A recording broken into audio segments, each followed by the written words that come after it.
Selamat datang di program studi Magister Kedokteran Kerja Fakultas Kedokteran Universitas Indonesia, yang merupakan program studi yang mendidik para dokter yang berkeinginan untuk memperdalam ilmu di bidang kedokteran kerja dan kesehatan kerja.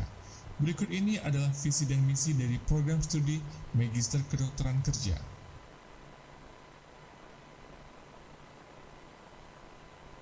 Program studi Magister Kedokteran Kerja adalah suatu program studi yang mahasiswanya dokter semuanya, yang ingin memperdalam ilmu kedokteran kerja dan kesehatan kerja. Program studi ini didirikan pada tahun 1978 dan saat ini merupakan satu-satunya di Indonesia serta di Asia Tenggara. Program studi kami telah meluluskan lebih dari 600 dokter bergelar Magister Kedokteran Kerja. Telah bekerja di berbagai sektor, minyak dan gas, pangan, manufaktur, pendidikan, rumah sakit, dan juga TNI dan Polri. Alumni kami telah tersebar di berbagai nusantara, dari Aceh sampai Papua, bahkan ke mancanegara. Sebelum terjadi pandemi, program studi Magister Kedokteran Kerja selain menerapkan pembelajaran tatap muka di Pegang Saat Timur, laboratorium hiperkes dan keselamatan kerja, serta lokasi lainnya, juga merintis pembelajaran jarak jauh dan telah diuji cobakan untuk beberapa mata ajaran unggulan khas Magister Kedokteran Kerja. Terjadi pandemi pada awal bulan Maret 2020, semua kegiatan pembelajaran dilaksanakan secara daring menggunakan fasilitas Zoom Meeting, Google Classroom, dan lain sebagainya. Program studi Magister Kedokteran Kerja melakukan penelitian di berbagai provinsi di Indonesia dan internasional, serta berbagai sektor seperti industri, pertanian, pertambangan, migas, perkantoran, sektor informal, dan seluruh penelitian telah lolos kaji etik dari Komite Etik Penelitian Kesehatan FKUI dan dilakukan pemaparan hasil di hadapan staf pengajar, mahasiswa, dan alumni. Staf pengajar, alumni, dan mahasiswa menjadi pembicara di berbagai seminar atau webinar yang diadakan oleh program studi, organisasi profesi, fakultas kedokteran, dan universitas, serta berbagai instansi baik negeri maupun swasta, dan juga melakukan kegiatan kemanusiaan dan turut membantu pemerintah dalam pencapaian program kesehatan kerja. Program studi Magister Kedokteran Kerja memiliki komunitas lari dengan nama MKK Runner yang diikuti oleh staf pengajar, alumni, dan mahasiswa dengan tujuan menjaga kesehatan dan kebugaran tubuh. Program studi Magister Kedokteran Kerja Fakultas Kedokteran Universitas Indonesia dapat mengakomodir kebutuhan industri akan kedokteran kerja, kedokteran kelautan, dan bahkan kedokteran penerbangan. Dan Prodi MKK FKUI memiliki staf pengajar dari berbagai disiplin dan tempat praktek mahasiswa di berbagai tempat kerja dan perusahaan, sehingga memberikan kesempatan kepada kami untuk siap ditempatkan di berbagai sektor. Sebagai dokter perusahaan, ilmu manajemen kedokteran kerja sangat bermanfaat bagi saya pribadi. Dalam upaya meningkatkan kesehatan kerja bagi pegawai. Saya bangga menjadi bagian keluarga besar Magister Kedokteran Kerja Fakultas Kedokteran Universitas Indonesia. Jadi kami sangat terbantu, sangat merasakan peran profesional yang dilakukan oleh lulusan kesehatan kerja yang ada di tempat kami. Secara khusus, saya mengucapkan banyak terima kasih kepada program studi Magister Kedokteran Kerja FKUI atas lulusan-lulusan yang dihasilkan yang sangat kompeten dan nyata dalam melakukan tugas-tugasnya. Terima kasih FKUI atas kelulusannya dan tetap selalu memberikan kepada lulusan yang terbaik.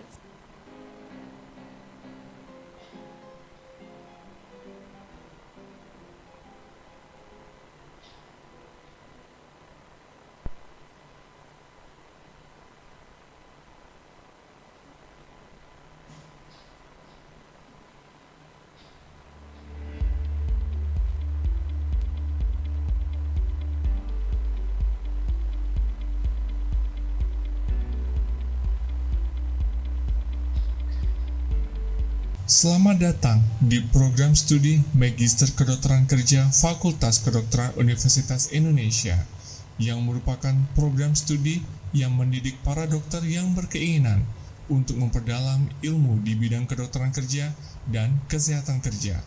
Berikut ini adalah visi dan misi dari program studi Magister Kedokteran Kerja.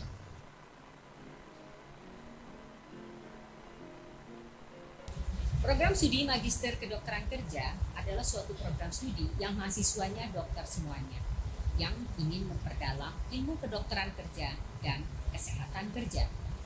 Program studi ini didirikan pada tahun 1978 dan saat ini merupakan satu-satunya di Indonesia serta di Asia Tenggara. Program studi kami telah meluluskan lebih dari 600 dokter bergelar Magister Kedokteran Kerja. Telah bekerja di berbagai sektor, minyak dan gas, pertambangan, manufaktur, pendidikan, rumah sakit, dan juga TNI dan Polri. Alumni kami telah tersebar di berbagai nusantara, dari Aceh sampai Papua, bahkan ke mancanegara. Sebelum terjadi pandemi, program studi Magister Kedokteran Kerja selain menerapkan pembelajaran tatap muka di Pegangsaan Timur, Laboratorium Hiperkes dan Keselamatan Kerja, serta lokasi lainnya, juga merintis pembelajaran jarak jauh dan telah diuji cobakan untuk beberapa mata ajaran unggulan khas Magister Kedokteran Kerja. Setelah terjadi pandemi pada awal bulan Maret 2020, semua kegiatan pembelajaran dilaksanakan secara daring menggunakan fasilitas Zoom Meeting, Google Classroom, dan lain sebagainya. Program studi Magister Kedokteran Kerja melakukan penelitian di berbagai provinsi di Indonesia dan internasional, serta berbagai sektor seperti industri, pertanian, pertambangan, migas, perkantoran, sektor informal, dan seluruh penelitian telah lolos kaji etik dari Komite Etik Penelitian Kesehatan FKUI dan dilakukan pemaparan hasil di hadapan staf pengajar, mahasiswa, dan alumni. Staf pengajar, alumni, dan mahasiswa menjadi pembicara di berbagai seminar atau webinar yang diadakan oleh program studi, organisasi profesi, fakultas kedokteran, dan universitas, serta berbagai instansi baik negeri maupun swasta, dan juga melakukan kegiatan kemanusiaan dan turut membantu pemerintah dalam pencapaian program kesehatan kerja. Program studi Magister Kedokteran Kerja memiliki komunitas lari dengan nama MKK Runner yang diikuti oleh staf pengajar, alumni, dan mahasiswa dengan tujuan menjaga kesehatan dan kebugaran tubuh. Program studi Magister Kedokteran Kerja Fakultas Kedokteran Universitas Indonesia dapat mengakomodir kebutuhan industri akan kedokteran kerja, kedokteran kelautan, dan bahkan kedokteran penerbangan. Dan Prodi MKK FKUI memiliki staf pengajar dari berbagai disiplin ilmu dan tempat praktek mahasiswa di berbagai tempat kerja dan perusahaan, sehingga memberikan kesempatan kepada kami untuk siap ditempatkan di berbagai sektor. Sebagai dokter perusahaan, ilmu manajemen kedokteran kerja sangat bermanfaat bagi saya pribadi. Dalam upaya meningkatkan kesehatan kerja bagi pegawai. Saya bangga menjadi bagian keluarga besar Magister Kedokteran Kerja Fakultas Kedokteran Universitas Indonesia. Jadi kami sangat terbantu, sangat merasakan peran profesional yang dilakukan oleh lulusan kesehatan kerja yang ada di tempat kami. Secara khusus, saya mengucapkan banyak terima kasih kepada program studi Magister Kedokteran Kerja FKUI atas lulusan-lulusan yang dihasilkan yang sangat kompeten dan nyata dalam melakukan tugas-tugasnya. Terima kasih FKUI atas kelulusannya dan tetap selalu memberikan kepada kelulusan yang terbaik.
Assalamualaikum warahmatullahi wabarakatuh. Good afternoon, ladies and gentlemen. Welcome to guest lecture, Presenteism and Productivity Management Insight from Japan and Indonesian practitioners. Welcome to Prof. Mori, Dr. Nagata, and also Dr. Odagami in our university, and also welcome to Prof. Ari and Dr. Dewi Soemarko as the head of a study program. So before we start the event, let me brief you a little bit about safety briefing for today. Mas Anjar, can I have the presentation, please? So for safety briefing for today, we do not have any drill for emergency situations. So if there is any emergency warning, then it's an actual emergency. Next slide, please. Yeah, next slide, please. Okay, for the you're here right now, so if in case of emergency you need to evacuate from this route, you just go to the exit behind you, and then you go downstairs, and also you gather yourself at the master point. And we have a toilet just below the stairs. Next slide, please. Yeah. If there's an emergency warning, do not panic. Just leave your belongings here and just quietly go to the exit, and then follow the exit evacuation. Slide, please. So this is the master point. Sorry. Just look for the sign of the master point. It's located in the parking slot. Next slide, please. And here are the ways to use the fire extinguisher. There are two located just in front of the classroom, and the one is on the behind of the classroom. So how to operate? Just pull off the pin, and then you aim the nozzle at the fire, and then you and then you press the lever, and also you make the swiping movement. Next slide, please. And if there's a fire, try to extinguish with the available extinguisher. And if you cannot put off the fire after using the extinguisher, you just can leave the room. Next slide, please. Okay. If there's an earthquake happening, look for the nearest table. Go under the table until the earthquake stops, and then you evacuate after the earthquake stops. Thank you, that would be it. Please return to the main screen. And to begin with the event, I would like to have a foreword from the Department of Community Medicine, Head of Department of Community Medicine, Faculty of Medicine, Universitas Indonesia, which in this opportunity will be given by Dr. Dewi Friska, MKK, SpKK-LP. To Dr. Dewi Friska, please, time is yours.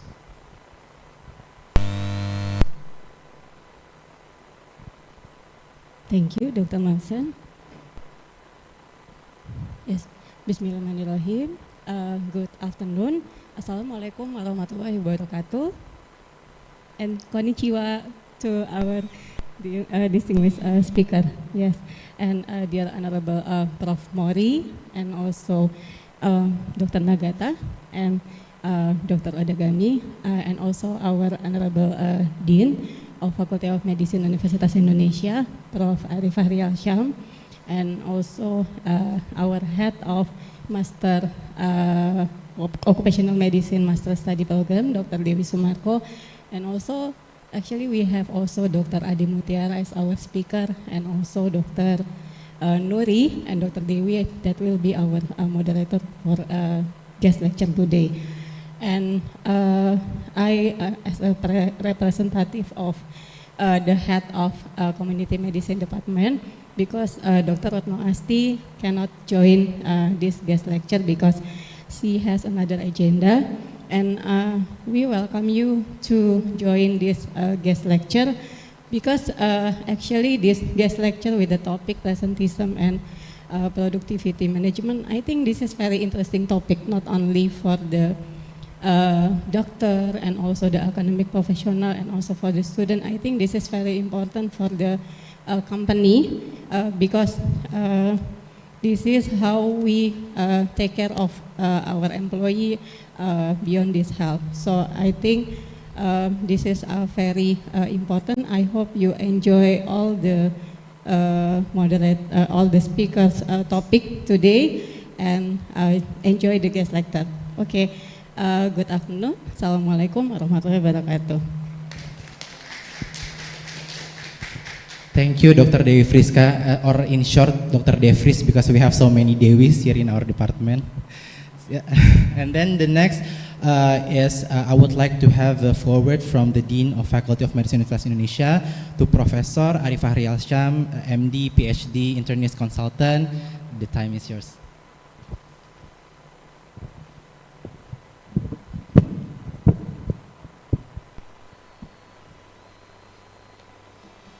Bismillahirrahmanirrahim. Assalamualaikum warahmatullahi wabarakatuh. Good afternoon, Professor Koji Mori, and also now as the President of Japanese Society of Occupational Health. Thank you for coming to our institutions. And also we have Professor Tomohisa Nagata, also from University of Occupational and Environmental Health, Japan. And we have Professor Kiminori Odagami, MD. And we have Dr. Dewi, a representative of Head of Department Community Medicine. And we have also Dr. Dewi here as a chairperson of Faculty of Medicine and also University of Occupational and Environmental Health Japan webinar. Ladies and gentlemen, students, academic staff, and also not only here but also online. First of all, on behalf of Faculty of Medicine, I would like to say warm welcome to all participants and today's webinar about Presenteism and Productivity Management, Insight from Japan and Indonesia Expert Practitioners. I think this is the important webinar, and the important thing is this is one of our collaborations between two institutions, between Faculty of Medicine such as Indonesia and also University of Occupational and Environmental Health Japan.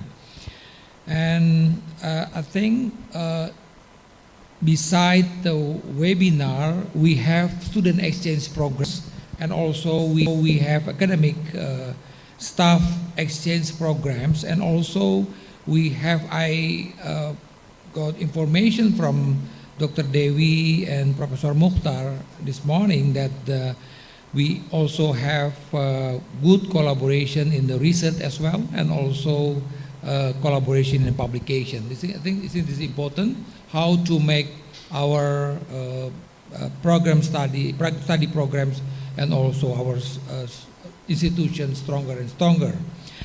And I think both countries, Japan and Indonesia, face similar challenges in ensuring optimal employee productivity.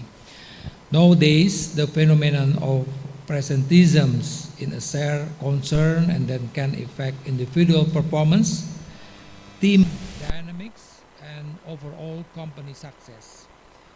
I hope today's something wrong. Yes, I hope today's webinar will provide insight and comprehensive understanding about the topics and its consequence for employees and organization, also the strategies to overcome this challenge. I will also to express my utmost gratitude to all speakers, again, committee from University of Occupational and Environmental Health, Japan, and also from our institutions, from Faculty of Medicine. And I'm looking forward for the strategic collaborations between our institution now and the future. Thank you for your attention. Assalamualaikum warahmatullahi wabarakatuh. Thank you, Prof. Ari, for the foreword. Now, before we begin the event, I would like to call upon Prof. Ari, Dr. Dewi, Prof. Mori, and Dr. Nagata, and also Dr. Odagami to come forward to have a photo session first. And also Dr.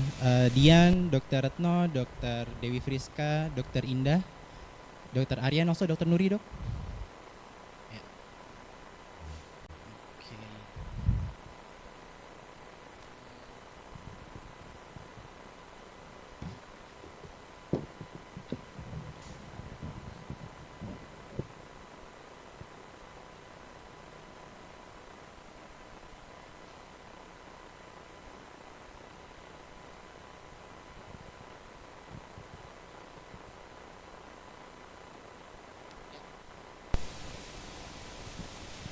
Put your best smile. 1, 2, 3. Another one. 1, 2, 3. Another one. And then the last time. Yeah. 1, 2, and 3. Thank you, docs and profs. Please have a seat. Students? Oh, okay.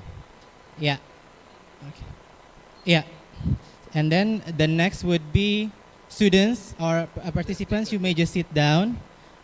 Profs and also doctors, you can have a seat as well.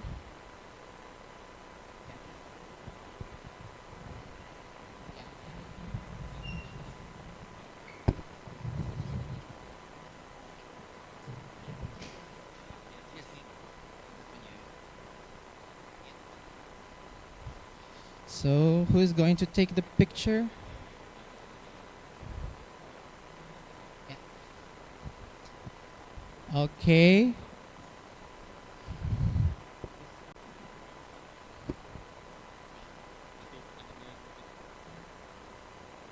Okay, please put your best pose. 1, 2, and 3. Once more. 1, 2, and 3. 1, 2, and 3. Okay. Enough? Okay, thank you very much.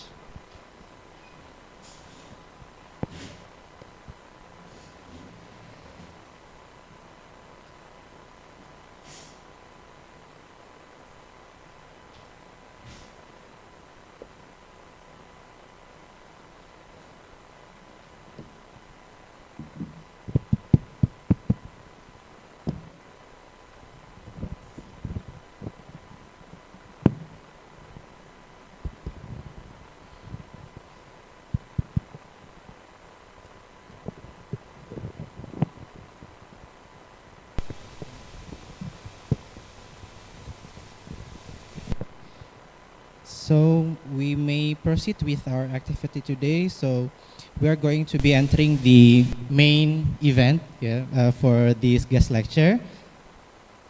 There will be 2 sessions, and each session will be moderated by our own staffs, academic staffs. For the first session, the moderator is going to be Dr. Dewi Soemarko, MS SpOk, as the head of study program, Master of Occupational Medicine, Fakultas Medicine, Universitas Indonesia. And also, just maybe you can put Dr. Dewi CV, Mas Anjar. Okay, Dr. Dewi, you may have a seat, Doc. So Dr. Dewi graduated from Universitas Indonesia in 1987, and then she has become an occupational medicine specialist in 2003. She finished her doctoral program in UI as well in 2010, and she obtained the subspecialist of psychosocial in July 2021, and she's currently the head of Indonesian College of Occupational Medicine. Dr. Dewi, I will leave the session to you. Thank you very much, Dr. Marsen. Okay, good evening, ladies and gentlemen, and thank you very much for your coming. Our Dean, Prof. Ari, and also our guest, Prof. Koji Mori. So this session will be, we talk about the health and productivity in the Japanese experience and also in Indonesian experience. So I would like to read about the Prof. Koji Mori curriculum vitae. Prof. Koji, born in Aichi Prefecture and graduated from Faculty Medicine, University of Occupational and Environmental Health in 1886.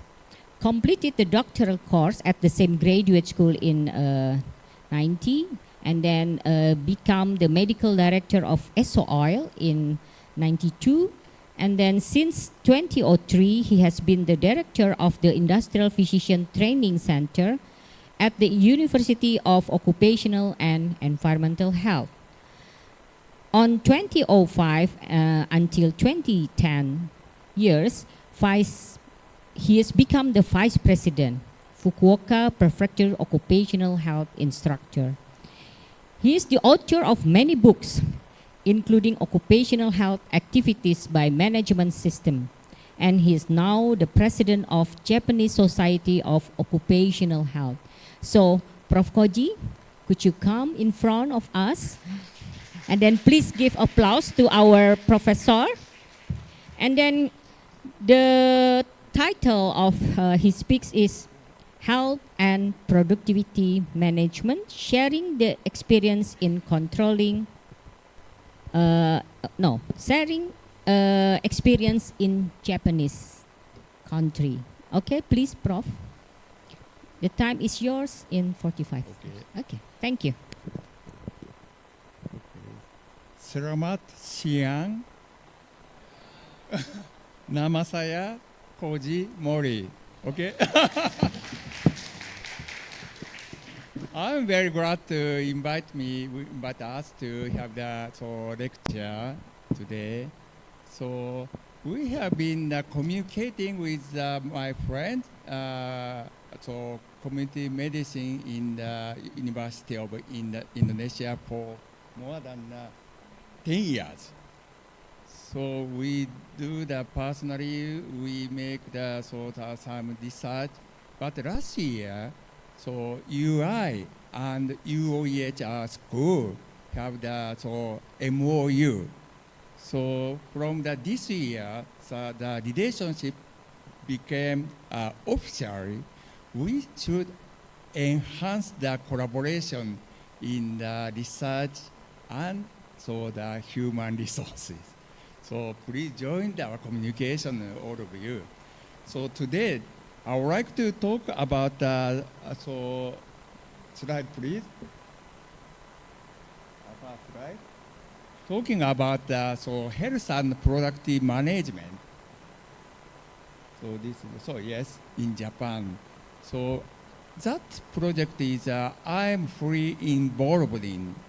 This is operated by the government, but this is very unique because this initiative is not managed by the health ministry, but economic ministry, Ministry of Economy, Industry and Trade. So it is very unique. Before I'm talking about this topic, I would like to introduce our school and our society, academic society, a little bit. So next slide. Sorry. So our school named the University and Occupational and Environmental Health is very unique medical school. So it was established in 1978 to develop the occupational health and train the professional occupational physician. So it is mainly funded by workers' accident compensation insurance. So our regulation on occupational safety health is named the Industrial Safety and Health Act, which is enacted 1972. So the regulation, regulator employers to hire or assign occupational physician when they have the more than 50 occupational physician workers, more than 50 workers.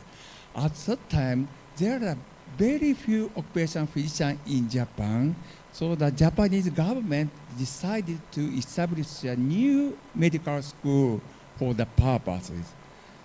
So the school, so the university consists of the medical school, so ordinary medical school, and School of Occupational Health for occupational health nursing and hygienists, and Graduate School of Medicine, and most important today, the Institute of Occupational Ecological Sciences and Occupational Health Training Center. I myself belonging to the Institute of Industrial Ecological Sciences. So it has the 12 departments and 1 center, Occupational Health Disaster Center, which is very new. So it means that this institute covers all range of the occupational health, from the toxicology, so the mental health and health promotion and health productive management, so broad. So my department is maybe around here.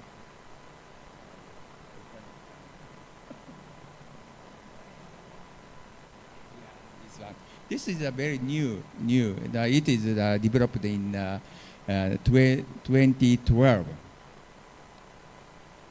So I would like to talk about our medical society because I'm now the president of the Japan Society for Occupational Health. So it was founded in 1929. So we will have 100 celebration in 2029. So it means 6 years ago. So it has more than 8,700 members, but it is not only the physician, but also the occupational health nurse, industrial hygienist, and psychologists, and so on. So our members making the several activities very actively through the committee. We have the 5 standing committee, and also we have the sectional meeting by occupation. For example, the occupational physician, occupational nursing, hygienist, and technician. And also we have the 9 regional meetings all over the Japan, and also we have the 29 research group. So we would added a new research group because of the social environment changing. For example, the remote occupational health. So how to use AI like that.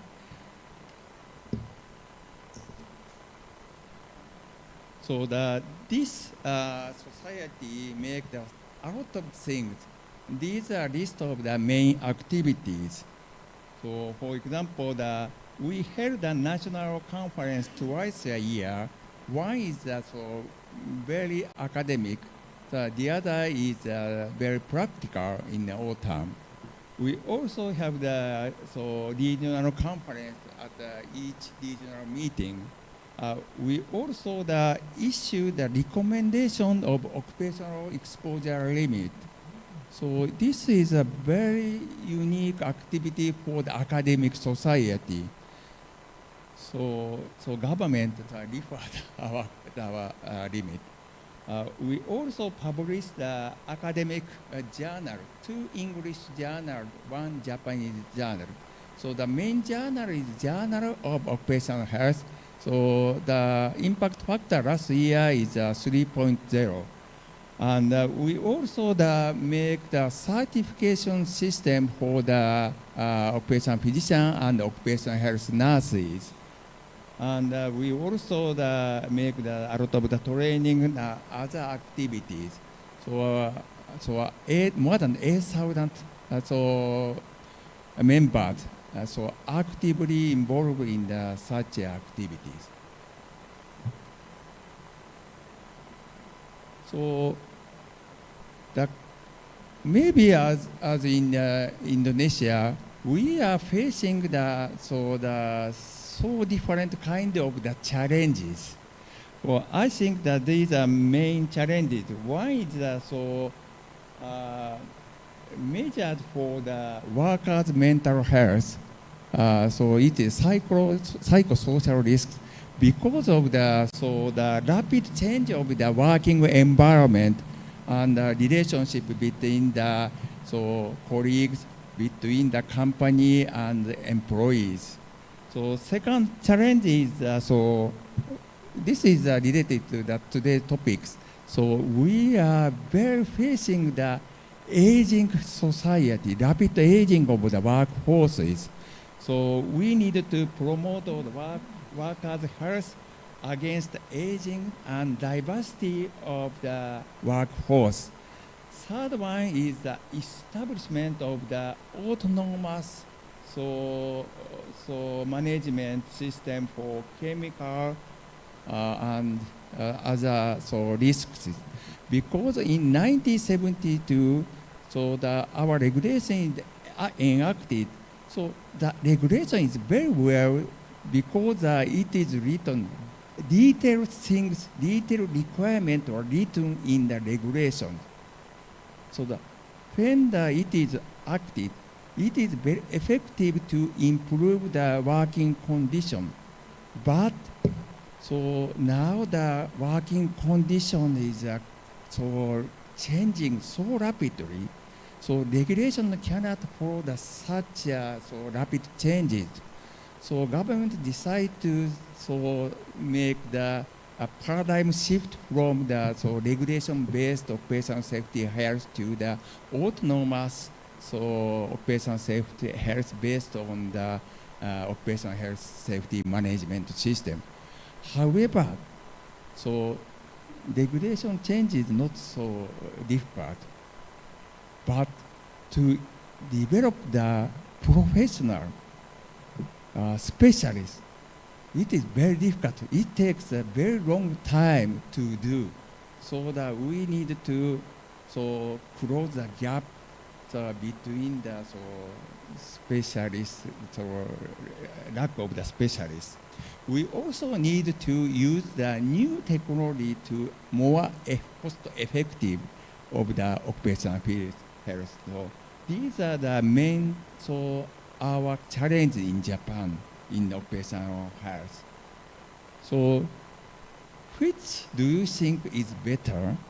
So first option is the low-level specialist, which means the non-professional, and detailed regulation for specific hazards and programs. Maybe you will be the similar strategy to improve the occupational safety health rapidly. So in my case, occupational physician needs just 50 hours training to be assigned.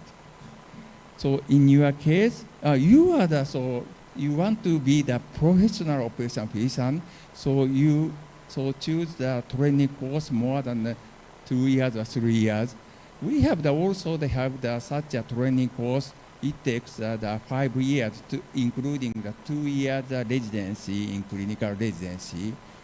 But we operating this type of training system longer than the 20 30 years.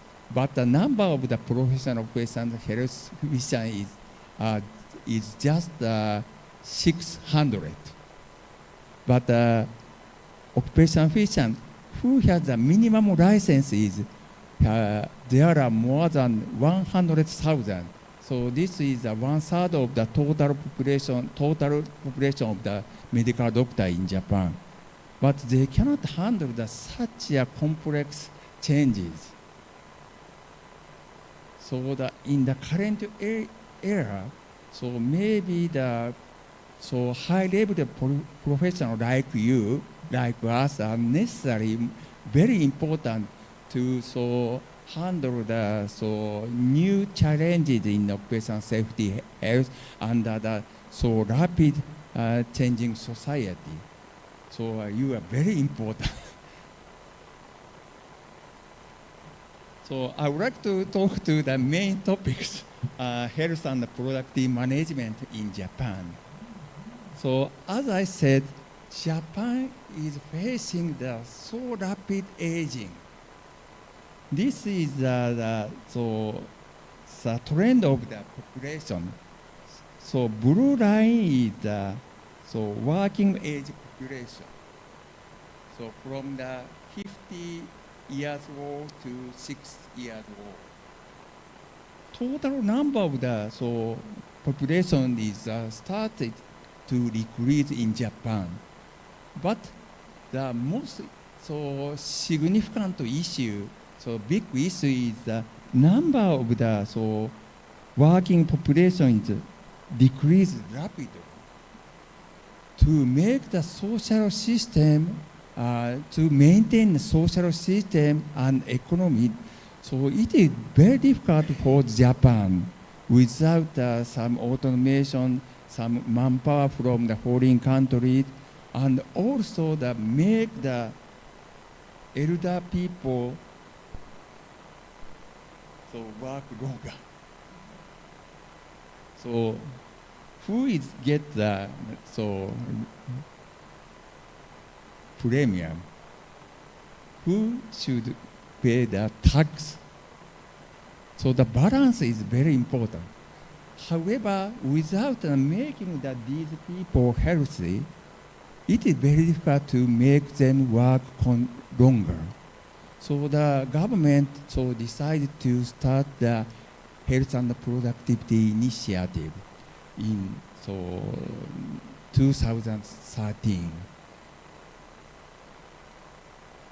Maybe the trend of population, there are a little difference in the Indonesia and us, but most of the Asian countries will face this condition soon, I think. So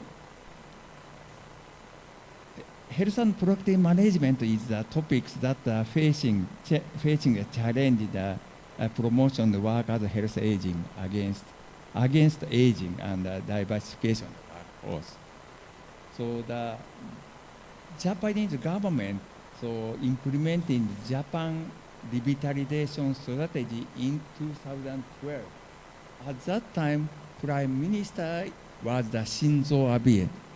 He was died by the shooting. So 1 year ago, we are very sad. So he, at his second cabinet,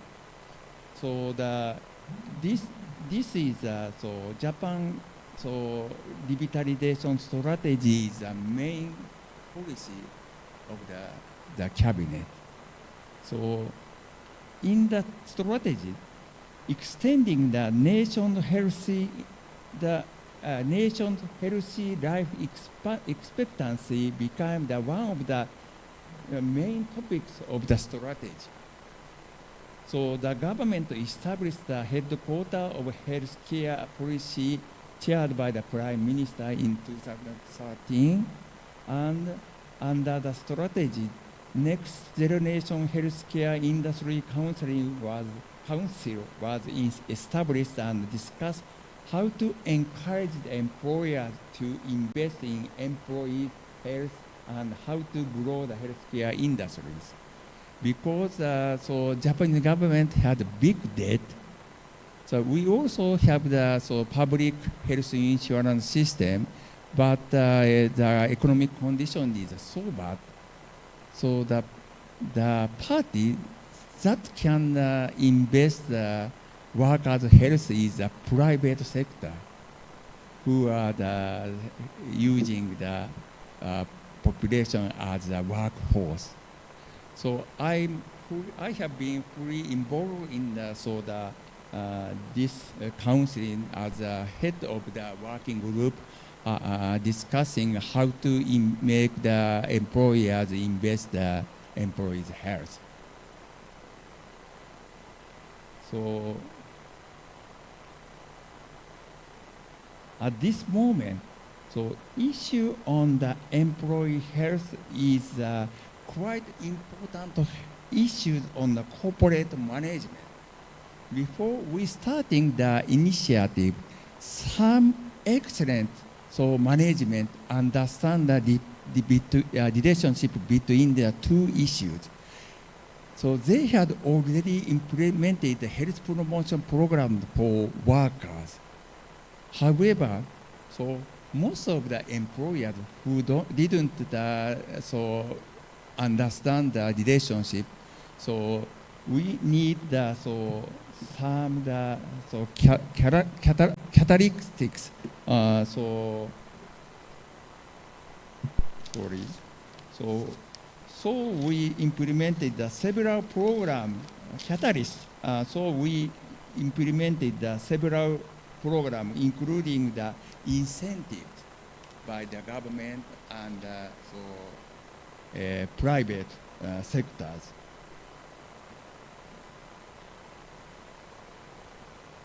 So HPM, it means the Health Productive Management Initiative. So led by the, as I said, Ministry of Health, but Ministry of the Economy, Trade, Industry, METI, which were launched in 2014. The initiative includes mainly the three parts of the program. One is the support program for capacity building to establish the people who can manage the HPM program in the company. The second one is the recognition program for excellent cooperation. The third one is the support program for disclosure to investors, because employers have feel the big pressure from the investors. So that if investors request to the employer to invest the employees, they can easily to do so. But the main program is the recognition program. It consists of the HPM selection by the Tokyo Stock Exchange. Only one company basically selected as this selection every year, top of the HPM.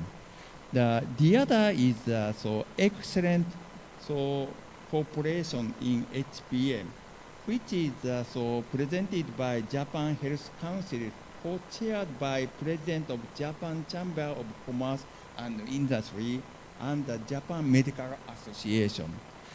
This program has the two sectors. One is for large corporation. The other is for middle and small enterprise sector.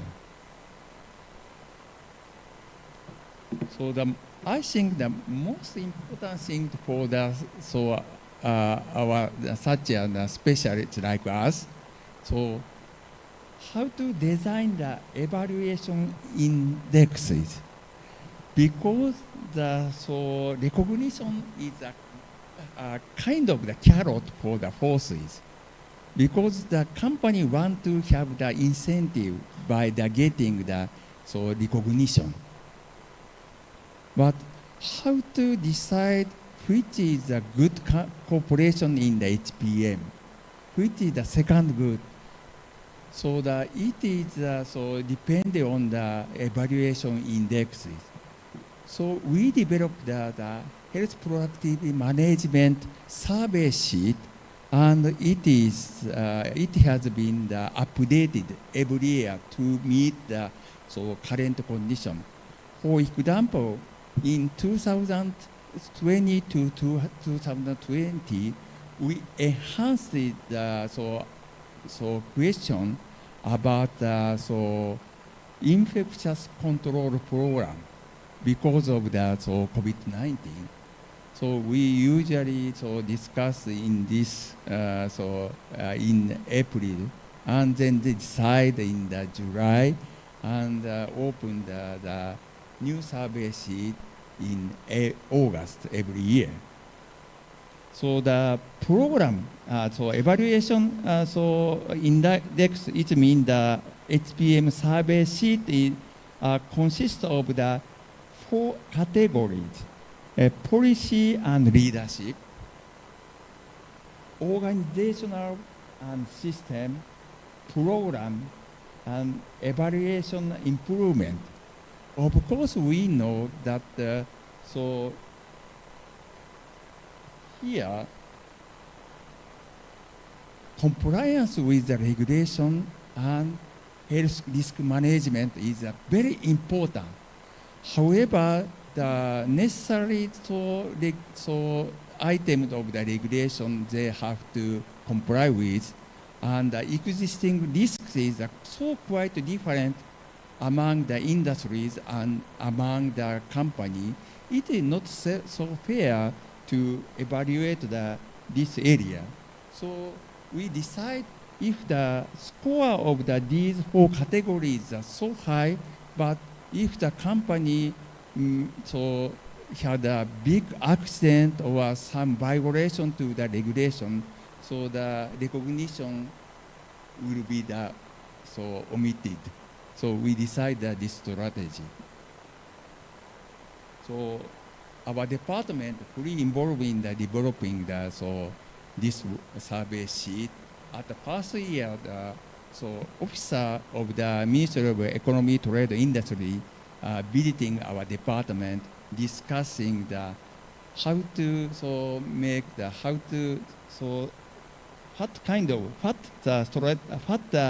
system we first implemented. And every year we discussing the item of the survey sheet. So such an academic people, it is very important to develop the evidence and input to the survey sheet. In the health productivity management, a little different from the occupational health. The target of the occupational health is make these people, there is the young, old, women, men and others, make them healthy. However, in the HPM, not only the making health, but also not only the health, but also make them productive. So the important thing, the what value does HPM provide to the corporation from the business viewpoint? So we implemented the 2 models. One is the disease model. So in occupational health, we try to prevent something. Something is the diseases. Even the primary prevention, the target is prevention of diseases. But in the HPM, we need to add another model. So this is a performance model to improve the health condition for performing work. So it means reducing the productivity loss due to presenteism. So Dr. Nagata will talk about the presenteism in detail later. And also, we need to improve the work engagement through the healthy work environment, mainly the psychosocial aspect. So concept of health and productive management consists of both disease model and performance model. Usually we make the health checkup, so find out some health risk like the hypertension, high cholesterol level, but it is to prevent the disability and death and the severe disease for future.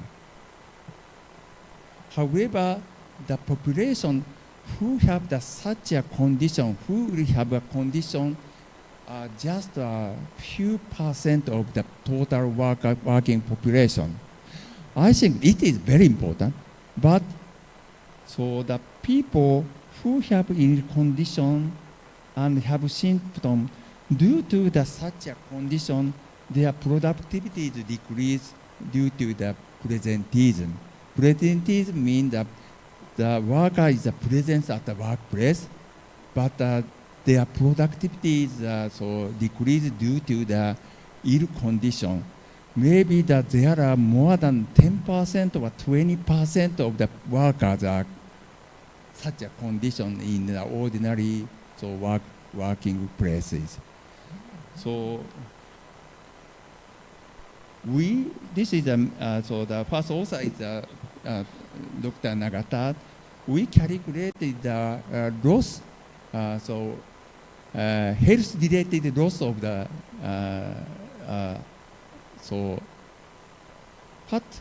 part of occupied health-related loss of the workers. 2/3 of the total loss, so including the medical cost and absentees, 2/3 is occupied by the presenteism by using some tool for measuring the presenteism. So the number 2/3 was 70% and 60%. They're almost the same with the report from the US and the European countries. So without such a program to prevention of the presenteism, so it is very difficult to improve the workers' productivity just by the normal, ordinary strategy to prevent the severe diseases, high-risk approaches. As I said, all of the activities are very important. I believe the prevention of the work-related diseases is the most fundamental in the occupational health. Then the people who have the disease, we need to support their disease management. But without that, it is very important, but we need to add the health promotion and make the positive mental health condition in the current aging society in Japan, and also the condition with the rapid changing society. So this area are covered by our regulation of Occupational Safety and Health Act. But new strategy is the upper part, covered upper part. This is castle, Japanese castle. We have a lot of the Japanese castle in Japan, of course. But maybe Nagata knows which castle it is. It is Nagoya Castle. Our hometown, mother's town is Nagoya, so we usually use this picture, Nagoya Castle. We usually call this is a castle of the health management at the workplace. And I think that it is very important. It's also very important to make the PDCA cycle. It is maybe more important than what they do.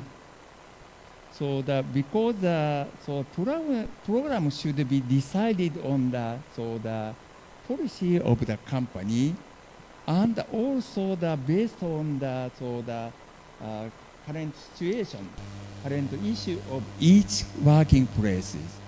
However, even though each company implemented a different program, so PDCA cycle is the same. they need to set target, set plan, so execution, and then evaluation. Evaluation is very difficult because they have to set the numerical target at the plan stages, and then the improvement. So it is very important. So this concept is main question in the health productivity management survey sheet that the employers have to fill out. The health and productivity management survey sheet usually consists of about 70 questions, so large question. But the employer try to fill in the so seriously, and also we request them to calculate some the indices. So they will do that. They do that. So calculate seriously that. So it is very good condition. So each company, each employer received the evaluation report from the ministry. So usually the employer, the concerned, interesting the difference from the among the same industry or difference with the competitor in the same industry. So here, comparison with benchmark includes the total population, but also the each industry, and which is the top industry averages of in each industry like that. So we also give them the weak point of each company.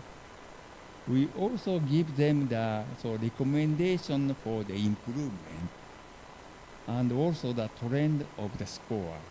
So each company received this type of the evaluation report. Not only the such recognition program, so there are several incentives from the public and private. For public, points are awarded when the bidding for the public work project in some cities and towns. So simplification of the working visa for foreigner. So it means that usually the company is the companies are the listed company in the stock exchanges. So they need to foreigner workers visa renew the foreigner workers visa every 5 years. For the small company, first year they have to renew the next year, then for 3 years, then 5 years. But for the company who are recognized by the HPM's excellent company, they need the every 5 years, even if they are small company. It means that they are trustful. So as the listed company, they consider. So another incentive is they can allow to use the logo of HPM Excellent Corporation. So also in public sector, low interest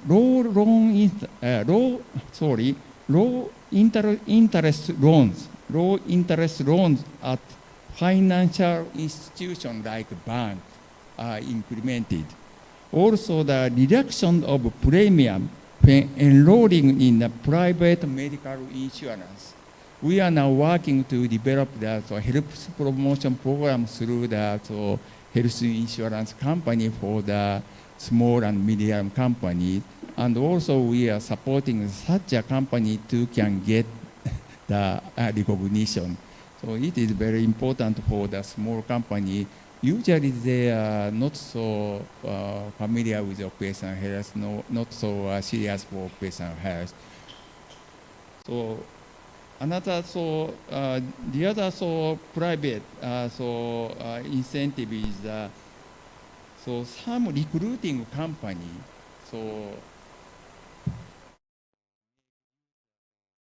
logo of the HPM for the company who are recognized.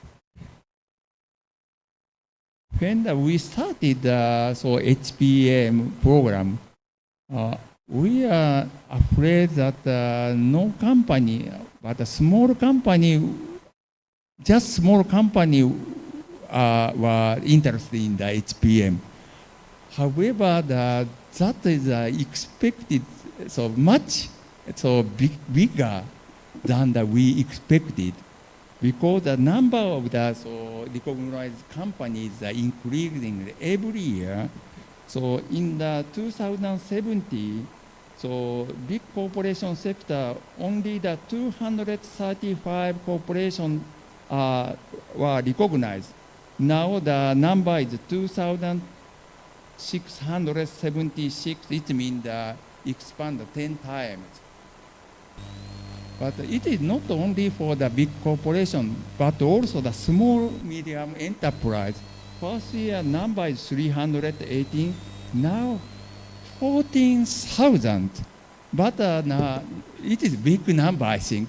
But in Japan, there is 3 million small and medium enterprise, but it is just less than 1%. We need to expand more and more.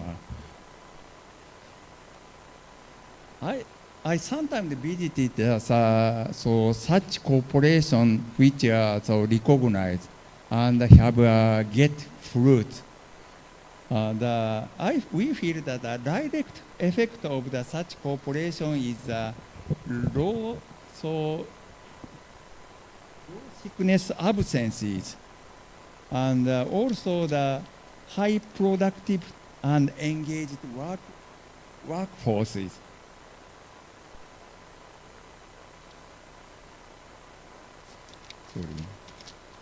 And also the medical insurance, minimum medical insurance premium for such a company.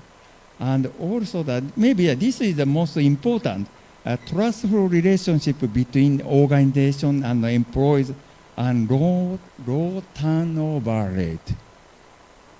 Even in the small company, such as construction company and the transportation company, usually employees will usually design the company if there is some issues. But in such a company, they try to stay longer. And in such a company, employers not said that it is not so easy to get good employees, because the good employees are coming from there. So maybe this is the most powerful incentive for them. So the other effect is the indirect effect, competitiveness in recruiting, as I said. So another one is a trustful relationship with investors and the parties concerned. This is a very important incentive and benefit for big corporations. But if you are the student, now you are selecting which company is good for your career. You need to select one of the company, but without the information, which company is so active for the health promotion, without the information, you cannot choose one of them. It is the same condition for the investors. So Japanese government METI decided to disclose all information on the HPM survey sheet. Not only the score, but some specific item. Most of the company, more than 2,000 big corporations, data of the more than 2,000 corporations are disclosed in the METI website. So student can directly access the survey sheet, and which is very active to the health promotion. And this company that's not active, so it is easy to understand. So most of the companies recently try to disclose more information like the target and the issue in their own website. It is a new trend in the HPM. So to compare the company, so if each company disclose their activity so different way, it is so difficult to compare with that. So the METI developed this health investment management accounting guidelines. It means how to make the strategy, how to make the target, how to record the result, how to disclose the activity and performances. So first, what is the issue and what is the expectation by the implemented the HPM at the work at each company. Then what investment the employer do. Then what are the effect of the investment. So then this is resolving the issue that the existing issue, and the company the value improve the increase. But not only through the flow of the HPM activity, but through the HPM activities, some resources accumulated at the company. One is some facilities, one is employed with high health literacy, but also some other environment like the culture. It is very difficult to evaluate such a culture. We call this culture intangible resources in the guideline. Maybe not only through the flow, but intangible guideline directly affect some performance, business performance of the company. So usually the company encourages to develop the health and productivity management strategy map at the beginning and every year. So what program they are doing, then what kind of the indices, what indices are moving, improving, then the final outcome they can get. So in the outcome indices, we usually set the absenteeism, presenteeism, work engagement, and job satisfaction. The health is usually here, because what value does HPM provide to the corporation? Without such a fruit, it is very difficult to many employers to implement invest the workers' health.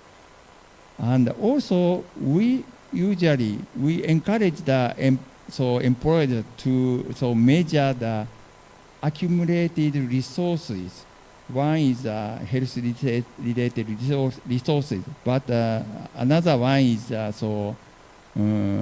environmental resources, including the intangible resources.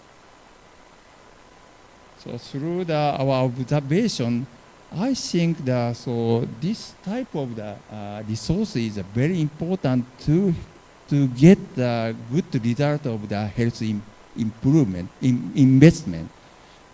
Because if the company has a health culture and the company provide some program like work rallies or diet program,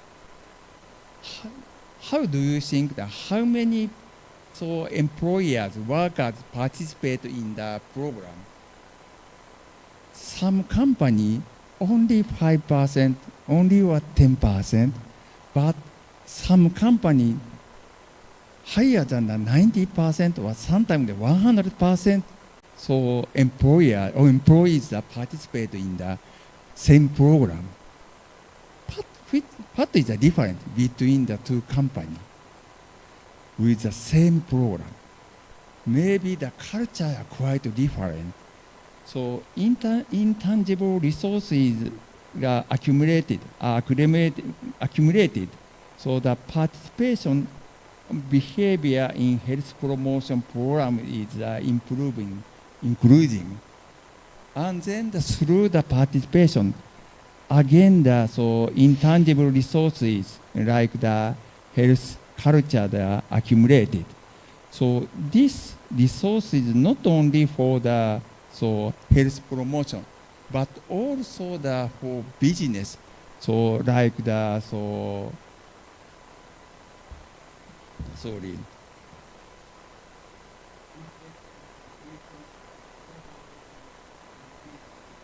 Among the workers, company, trust. So through the such a relationship, then again the intangible resources accumulated again. So we have been funding the good indices for this intangible resources for the HPM program. The most good candidate now is the perceived organizational support. Perceived organizational support, POS. So this is a topic that Dr. Odagami will talk later. So I think this is very important. Indice.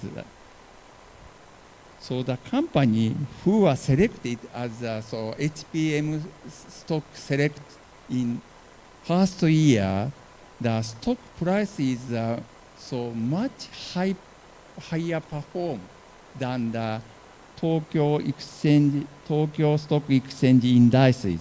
So this green one.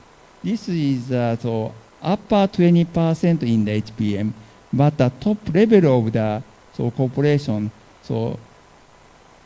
stock price is very good. How much is very good? Even before the Lehman shock, but also after Lehman shock.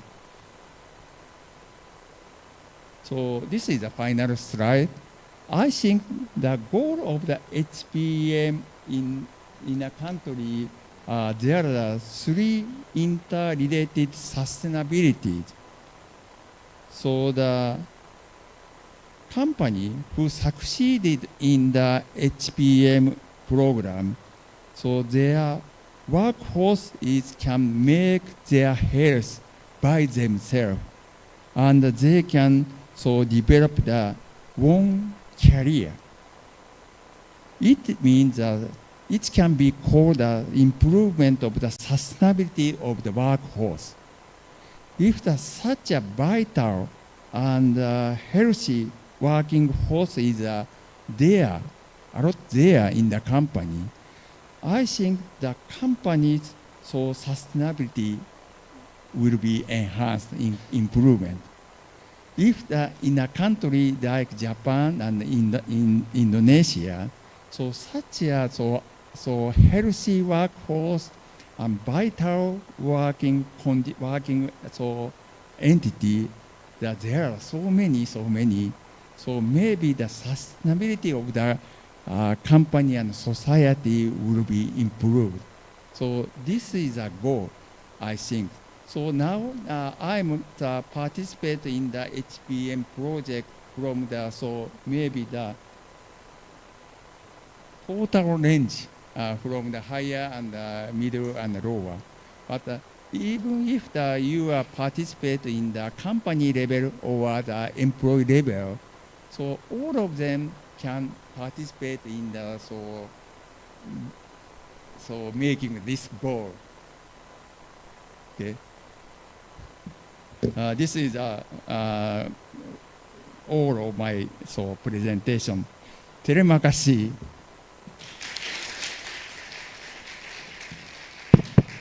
Thank you very much, Prof. Koji Modi. You are on time. Thank you. Please. Thank you very much, Prof. Ari. Okay. So the next lecture will be Dr. Ade Mutiara. So maybe after 2 sessions, and then we can have the discussion. And then please, all the participants, especially in the online, you can chat the question in the chat room, and then we will pick up that question. Okay, the next lecture will be presented by Dr. Ade Mutiara. So the curriculum vitae, please. Dr. Ade Mutiara is one of our students, has been graduated from Universitas Indonesia, and then she got the master program in our master program, Occupational Medicine program. And then she has been graduate too from the Occupational Medicine Specialist program. Now she works in the, what do you call it, SKK Migas? Oh, Special Task Force in Oil and Gas Company. So she's a very important person, yeah, in, we call it in the medical doctors in the oil and gas company. So Dr. Ade will present about the sharing experience in the controlling and maintaining productivity in Indonesia's oil and gas company. So the time is yours, Dr. Ade. It will be, you want to behind the podium or in front the podium? Yes, okay. Mau dipegang aja. I'm afraid nobody can see me, only see my face, so I will move there.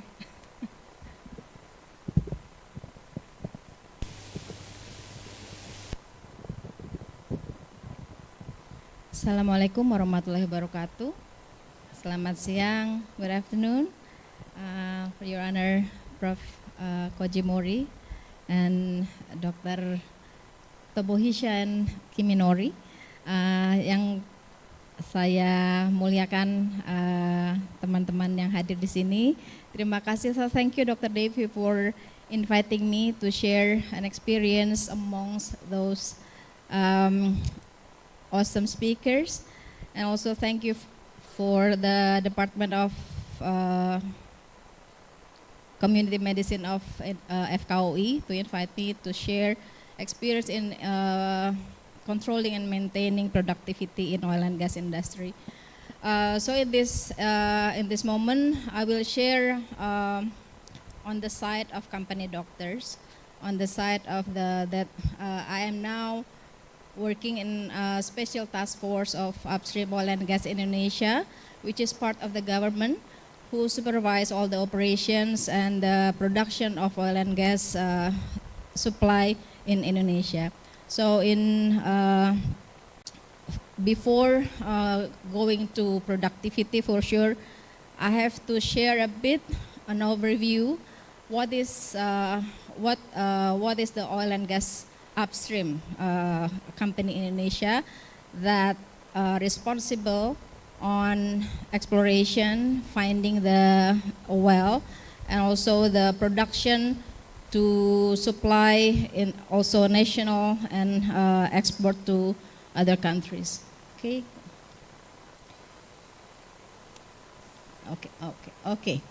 So I just want to share a bit about oil and gas industry in Indonesia. So our operation is from Sumatra to Papua. We are talking about the potential.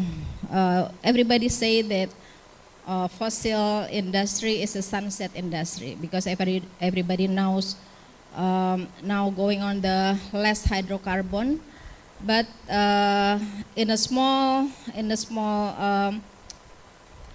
some experts say, although we are going to the renewable energy, especially in Indonesia, fossil and oil and gas industry is still much needed, as oil and gas still supply the country income. So from all over Indonesia, we have 128 basins. Maybe some of you doesn't know about that, like cekungan. In the geological terms, this basin can be explored and produce the oil and gas. And actually, the current operation, only 20 basins that is explored and product that can produce the oil and gas. There's so many basins not yet producing indicated hydrocarbon, which can produce the gas.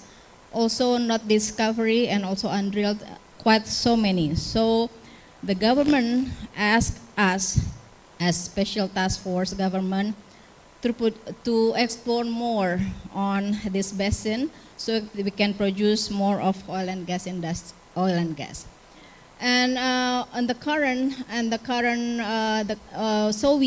production is on the liquid natural gas, and also the oil barrel per day.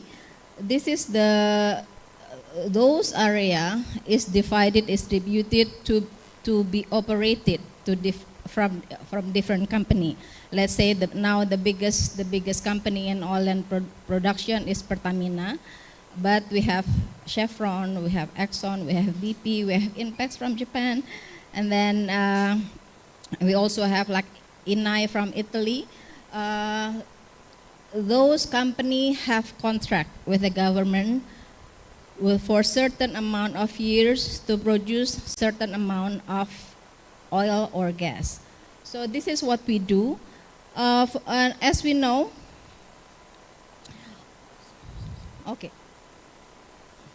as we know that oil and gas industry is very, very high risk industry. Why it's high risk? Because the biggest accident once 1988 in Piper Alpha in United States, and also Texas City and BP blasting, and also the newest one is the Deepwater Horizon for BP in New Mexico Gulf. Once it blasts, the casualties can be more than 100 casualties. So it means for sure that this will reduce the production, this will reduce the productivity of the employee itself. And to increase the production of the oil and gas, for sure, we as a government have the vision that in 2030 we will reach 1 million barrel oil per day, and also 12 billion scf gas in 2030. For sure, some people say it's impossible, but with the certain plan, with the optimism, if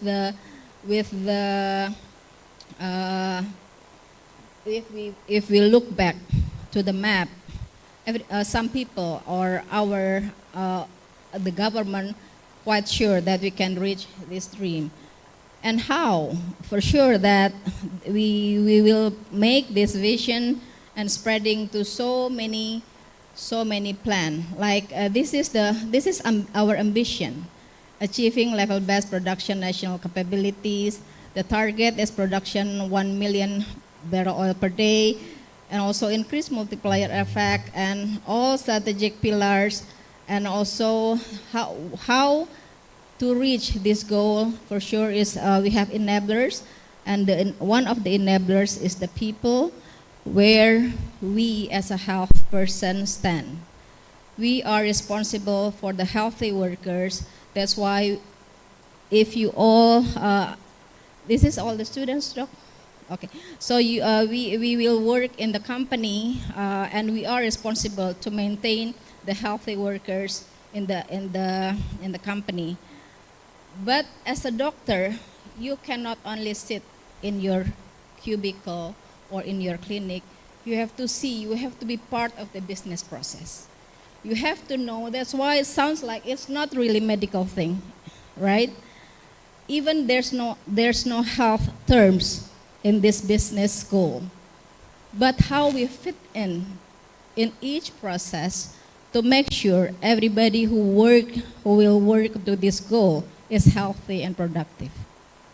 So I really encourage you all that we have to fit ourselves as a doctor in the company to be heard, to be seen by the management, so we can be part of this goal. So once they reach the production target, we have to be part of it. So we know that every worker is healthy to reach the target production. Once they have the sickness, they know where to go. Once they have the accidents, they know that somebody will take care of them as soon as possible and send and refer to the better hospital. So they won't lose so many days that can postpone the production process. So that's why I really want to show you. I want to show you that this is the oil and gas. I believe if you work in other industry, you also have this kind of plan, have this kind of process that you really have to understand.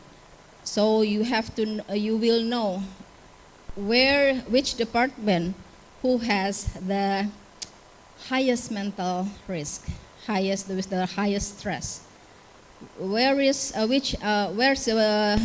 Which department that have the highest risk of having the accident.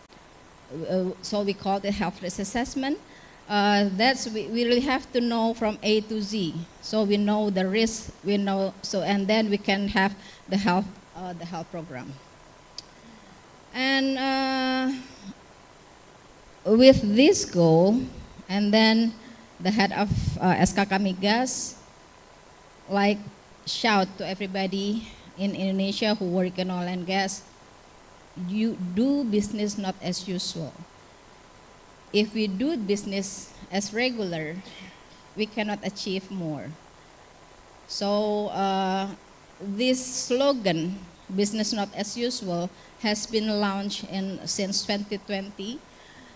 So each part, in every town hall, in every morning meeting, in every small meetings until the big meeting, business not as usual is always sounded. At least you know that it means that the company wants to have more production, right? So how we contribute that to increase that production? Then we're going to the control productivity. How to measure the productivity? This is not the how to measure, but I want to show you that there is core values, there is a culture where the slogan is business as usual. What value that we want to do in that company to reach that goal. Each company maybe have different values, but once the culture, once the value is already embedded to each of us, for sure that, let's say the professional, not only the doctor, but all the operational personnel, the administrator, the finance have to be professional. Each of us has to be professional, and all those values that are prudent in oil and gas. We have the values of prudent, so professional, responsive, unity in diversity, decisive, ethics, nation focused, and trustworthy. This nation focused, since oil and gas in our law number 33, each energy from this Indonesia has to be back to the nation. So for all the national company should be trained about the nationality. So that's why if you go to SpOk Migas, in every meetings, the national anthem and everything. It's part of the values that we have to build. And also, this is maybe Professor Koji has mentioned about the evaluation, about the continuous improvement. Every target has to be documented, and every year we release the annual report about maintaining performance. Each year we have the theme how to increase the production based on the target of this year. Maybe I'm not talking too much about the health. I will talk about the health program at the end of this session. But again, I want to bring you that we're talking about productivity is not only the HR responsibility, but each of the worker has a responsibility to be productive. And I will tell you later where we have to stand. Okay, so this is about productivity based on our industry. So the government asked us as the special task force to reach certain million barrel per year. So in every year, it's a public report. So you can open our website, and there's the report is there. So it means lifting migas. It means that the gas and the oil is lifted from the earth, from the well, and we only reach 90%, 93%, 93.7% of the annual target. Also, so this is the oil and this is the gas. So it means, and it's the annual. For sure that to reach this number, every month we have to measure how far we reach the targets. And this will be distributed to our key performance indicator for each department. And for sure, let's say in my department, in health department, I don't have the key performance indicator to produce oil, but my key performance indicator to make sure the people who work on this field is healthy, right? And then about the cost recovery. So it's special terms. It's special terms in oil and gas that all the contractors, all the oil and gas company who has contract with the government submit their budget to the government. I will operate this block and I will produce, let's say, like 1,000 barrel oil per day. I need a certain money to operate this block. And then the government will approve, will review and will approve that budget. So they will use their money to operate that block, and then they can reimburse to the government. So this is called cost recovery. So the operator use their money first, and then they will close the operational cost by reimburse their operational cost to the government, and the government will pay back based on the cost approved with the work plan and budget. So every year, each contractor has to have a work plan and budget include the health department. The health department budget, let's say, the budget for health, making health education, invite the specialists to educate people, and then to measure the health assessment in the production area, and then also part of the, let's say, to build the small clinic and the operation. It all needs money. So all the health department will submit their budget to us, and then I will review their budget, and then their spending will be reimbursed to the government. It is called cost recovery. And then this is why we're still working in this oil and gas, because we will give the revenue to the country. So far from oil and gas, it's almost like 40% revenue for the country. And from the target, since last year after the pandemic, the price of the oil and gas is quite increased significantly. We can give 189% from the target. And also this is the investment. So we have the target for the investor to invest their money to produce the oil and gas in Indonesia. This is only the example. To reach the goal, we have to take care of the people. We have to make people happy. We have to make more competent in doing that.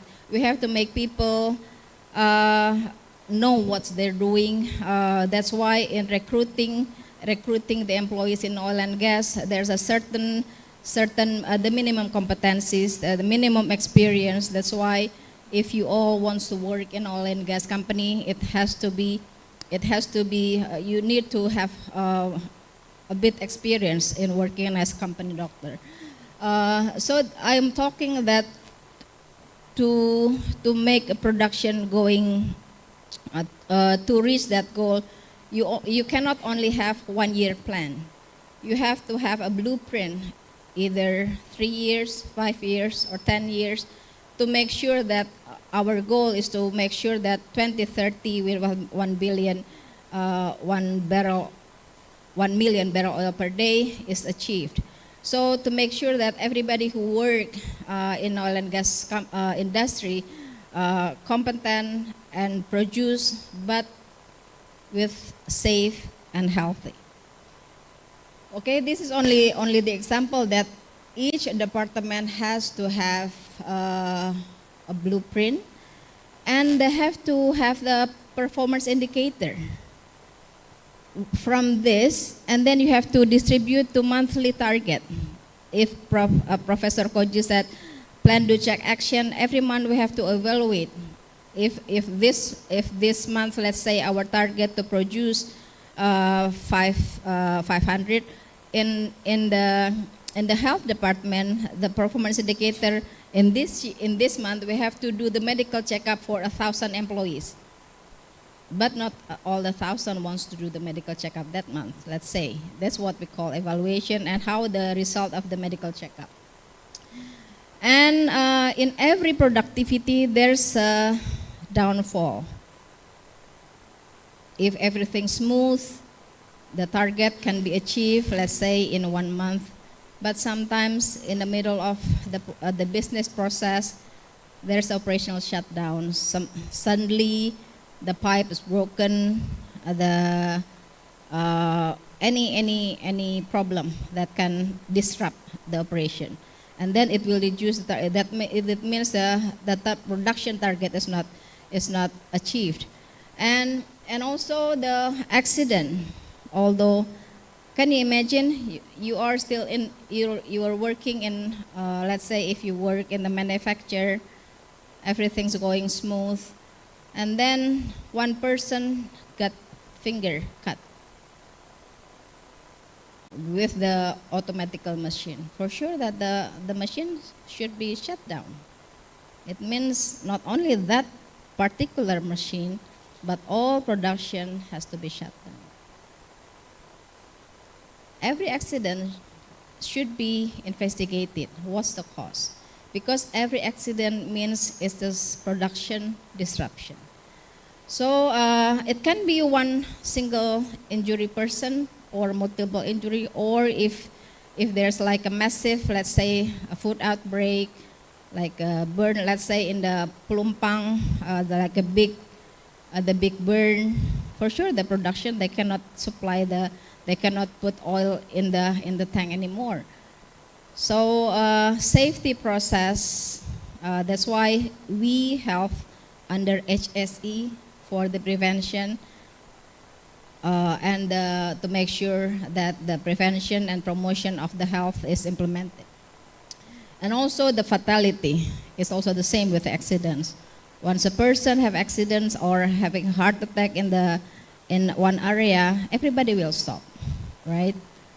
So how do we make sure that only healthy people that work in that area? Because it will make sure that the production of the company can meet the target. For sure that the last pandemic, we all can feel is almost 3 years, right? Almost 3 years that so many process not working, and then they will reduce the production target. They will, hello Dr. Tria. So Dr. Tria also work in Danone. Definitely the pandemic will really big impact with the production. No, not anymore like selling, what do you call, Doc? The supply chain will be disrupted. It's all the disruption of the production. And again, with all the process, and then how the mental health for this worker? How if their best friend who's the one who passed away because of the heart attack, he could not work right away the next day with singing and dancing or working, laughing with their friends. For sure, he needs time to grieve because his best friend passed away. And how is the productivity? For sure, it won't be the same. So how we maintain? There's one person who is sad, but the production target on that day is not disrupted. So we really have to understand all this and how we as a health person can contribute. And again, where are we now? And as a health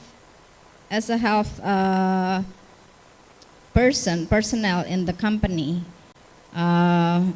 we have to have a system. And in oil and gas, it's quite lucky because as an international, there's like a management, health management for oil and gas, plus the endorsement from the government. There's so many government regulation how to do the health system. What's the goal of the health management? Can somebody answer for me? What's the purpose of having a good health system?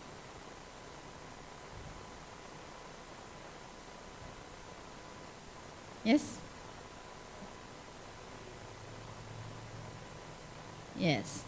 Only one. Have a healthy worker and a productive one. Yeah? And to have a healthy worker, this is also the operation management system. It's a continuous circle. Like Prof. Koji said, a plan, do, check, action, evaluation. If there's evaluation, continuous improvement, and then it's a continuous circle. It's about the leadership, implementation, risk management, continuous improvement. It's all the fundamental of every operational management system. I believe in other industry also have the same.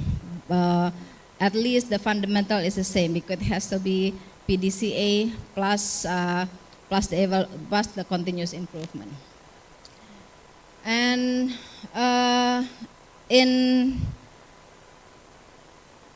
we as a government really monitoring the health program of each operator in oil and gas. So what's the pillar that is mandatory to have in each company? First, it's a 4 pillars, first, industrial hygiene. Industrial hygiene doesn't have to be a doctor always, right? What's the goal of industrial hygiene? Why should we do in a health program system? Hello? Pardon?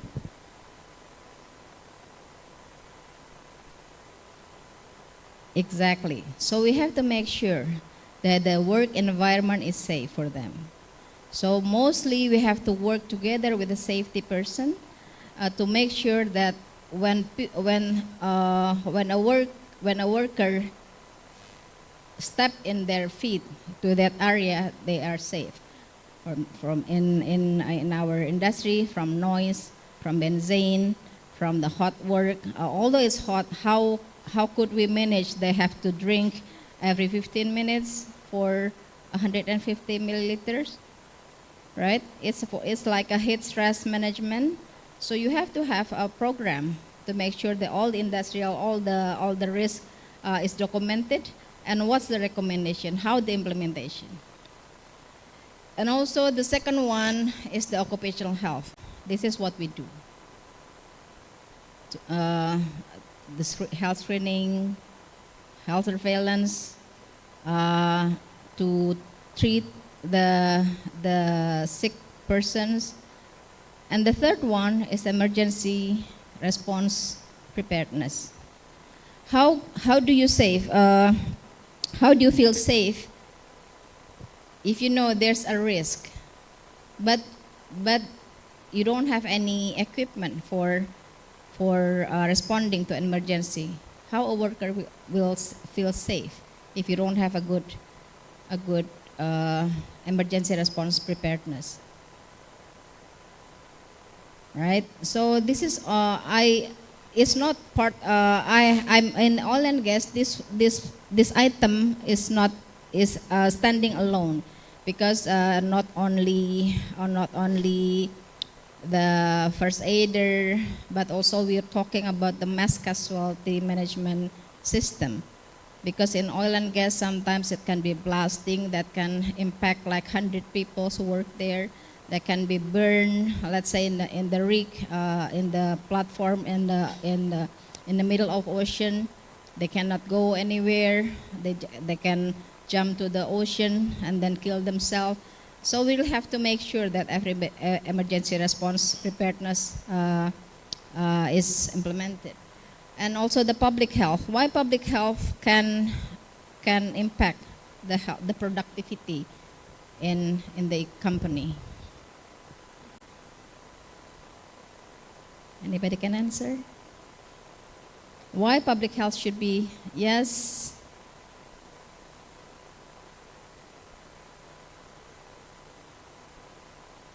And outside the workplace. Okay, public health is for the community health, right? Let's say if your company operate in the place where so many people have HIV, and they work in rotation basis, and then you didn't give the education for the worker how to protect themselves if they need quote unquote sex when they're working. In the certain years, everybody got HIV. What is the productivity? Right? So you will have to know what's the profile of the health outside the operation area. So you will relate your education program, your health promotion. Hey, outside there's a high number of the tuberculosis. So make sure you wear mask, or make sure there's a high number of the typhoid outside the area. Make sure you don't buy non-hygienic food. Something like that. So public health is part of the important part to make sure that to maintain the health of the workers. And then this is the main thing. We're talking about the healthy workers. So we have to make sure that each worker is healthy when they want to go to work. Especially during pandemic, we already know that we have to stay home if we have fever. But now, since pandemic is over, it's already going to the endemic. Some people already, it's only small flu. It's only a little flu, I can go to work. Is it right? I mean, is it the right thing to do? Is it the right thing to do if somebody already only get a little flu, it's already endemic, I still want to go to work? Can we call it presenteism? So they push themselves to work although they're sick. It has the risk especially if it's contagious disease. They can spread their disease to their friends. They can spread disease to the environment, to the desk and everything, and then people can get sick, and then the man-hour absenteeism will increase. And fit for work program can be pre-employment, fit to task, and high-risk worker screening.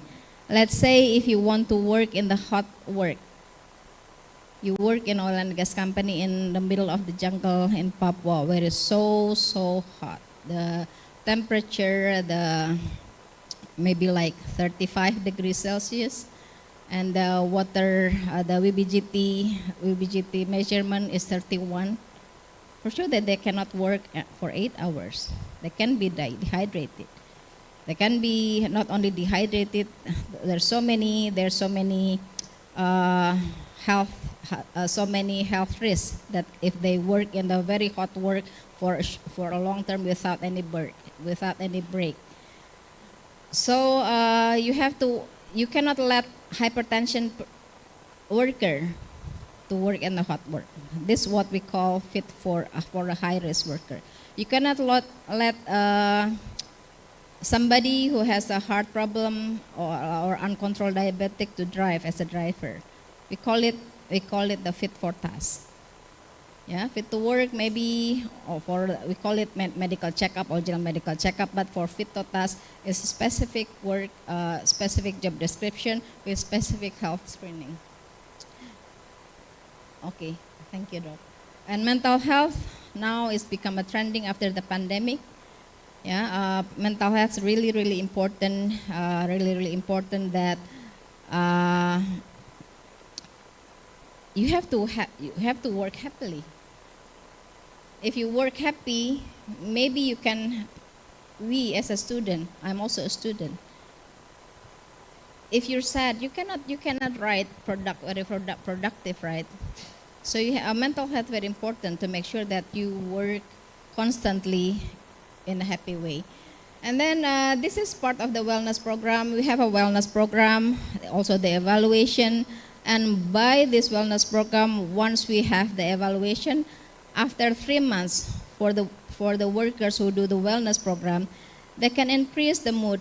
Their mood is getting better, and then the absenteeism is going down, and then for sure that the cholesterol level, the BMI indicator is getting better, and and then for sure that the risk of the cardiovascular risk we can control better rather than we don't have any program. So it's part of the program that we have to make sure that to make the people healthy, and this is the mood. Maybe on the first program, mostly people in this yellow one, and then at the end of the program, most people going to the green. So some of the gimmick, they can give the reward to the person who continue to do the wellness sustainably. And this is one of the promotion that to reduce the cardiovascular risk, and this is one of the effort of oil and gas industry to increase the awareness, because sometimes the emergency, let's say emergency incident is a production disruption, right? So to make sure that everybody, although we already have the fit for task, return to work, still you do know that the treadmill task is okay, but certain that we cannot calculate, heart attack still happen. somewhere.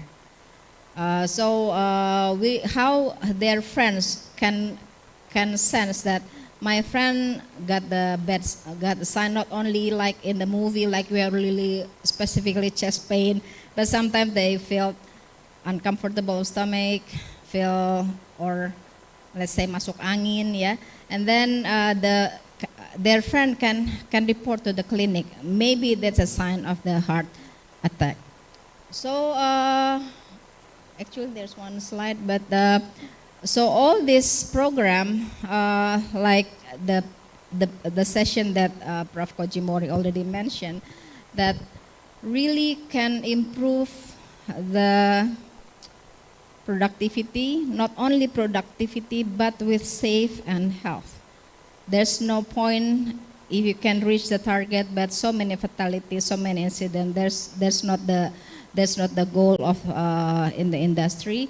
And also, at the end of the day, it can reduce the cost of the medical cost, and can maintain, can reduce the turnover of the employee, and make people make people healthy and happy at work. I think that's the goal of having all this health program. And again, we cannot work by ourselves as a health program in the company. We have to work together with the HR department, safety, production, facility management. So together, the responsibility of having healthy worker is everybody's responsible.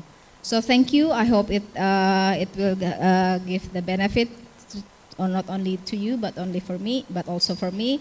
Thank you for listening. Assalamualaikum warahmatullahi wabarakatuh.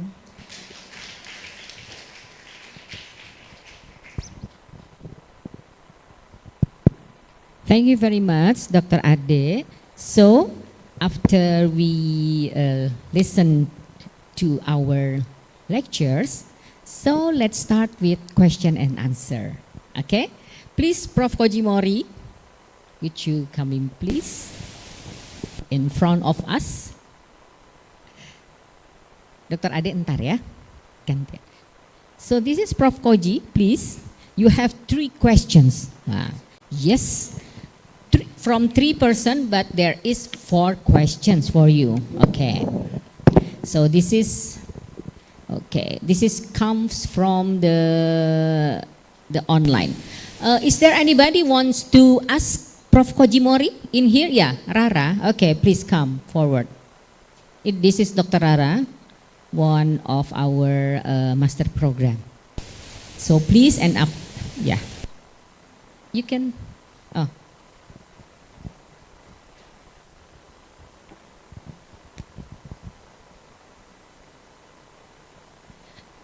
Thank you very much for the opportunity. Konnichiwa, Prof. Koji Mori. Watashi no namae wa Rara desu. I have one question for you. Thank you. Thank you for the explanation before.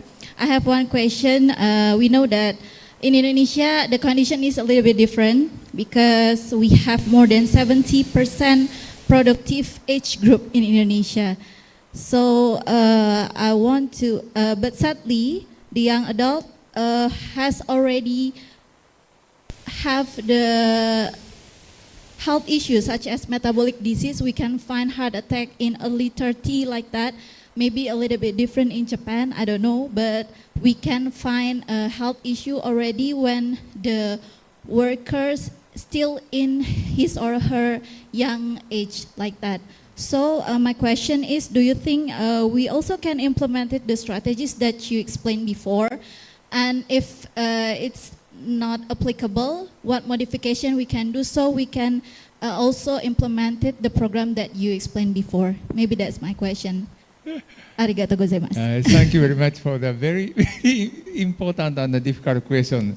So, but based on the culture and the condition of each company, so each company can select the different program for employees in Japan, in Japanese culture. But I don't know the Indonesian condition. However, so HPM concept is come from the Western countries like the US and European. So we a little so modify the concept to when we implemented to Japan, because in case of Japan, so employee relationship is so I think the longer than the Western country, because we have the lifespan employment system. So so we not only focus on the productivity, but also the basic health prevention is one of the major program for the Japanese HPM.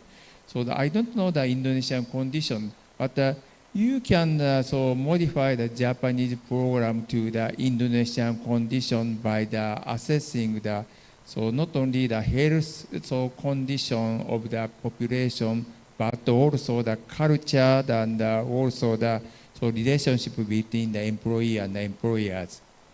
So please discuss Nuri. He is now studying the HPM in Japan very well. Then he knows the Indonesian culture also and the condition. Maybe he has some idea to how the HPM initiative should be modified to Indonesian condition. I'm sorry, now I cannot answer directly to your question, but it's my question and answer. Thank you very much for your. Thank you very much, Prof, for the answer. Is there any question? Yeah, okay. Dr. Tria.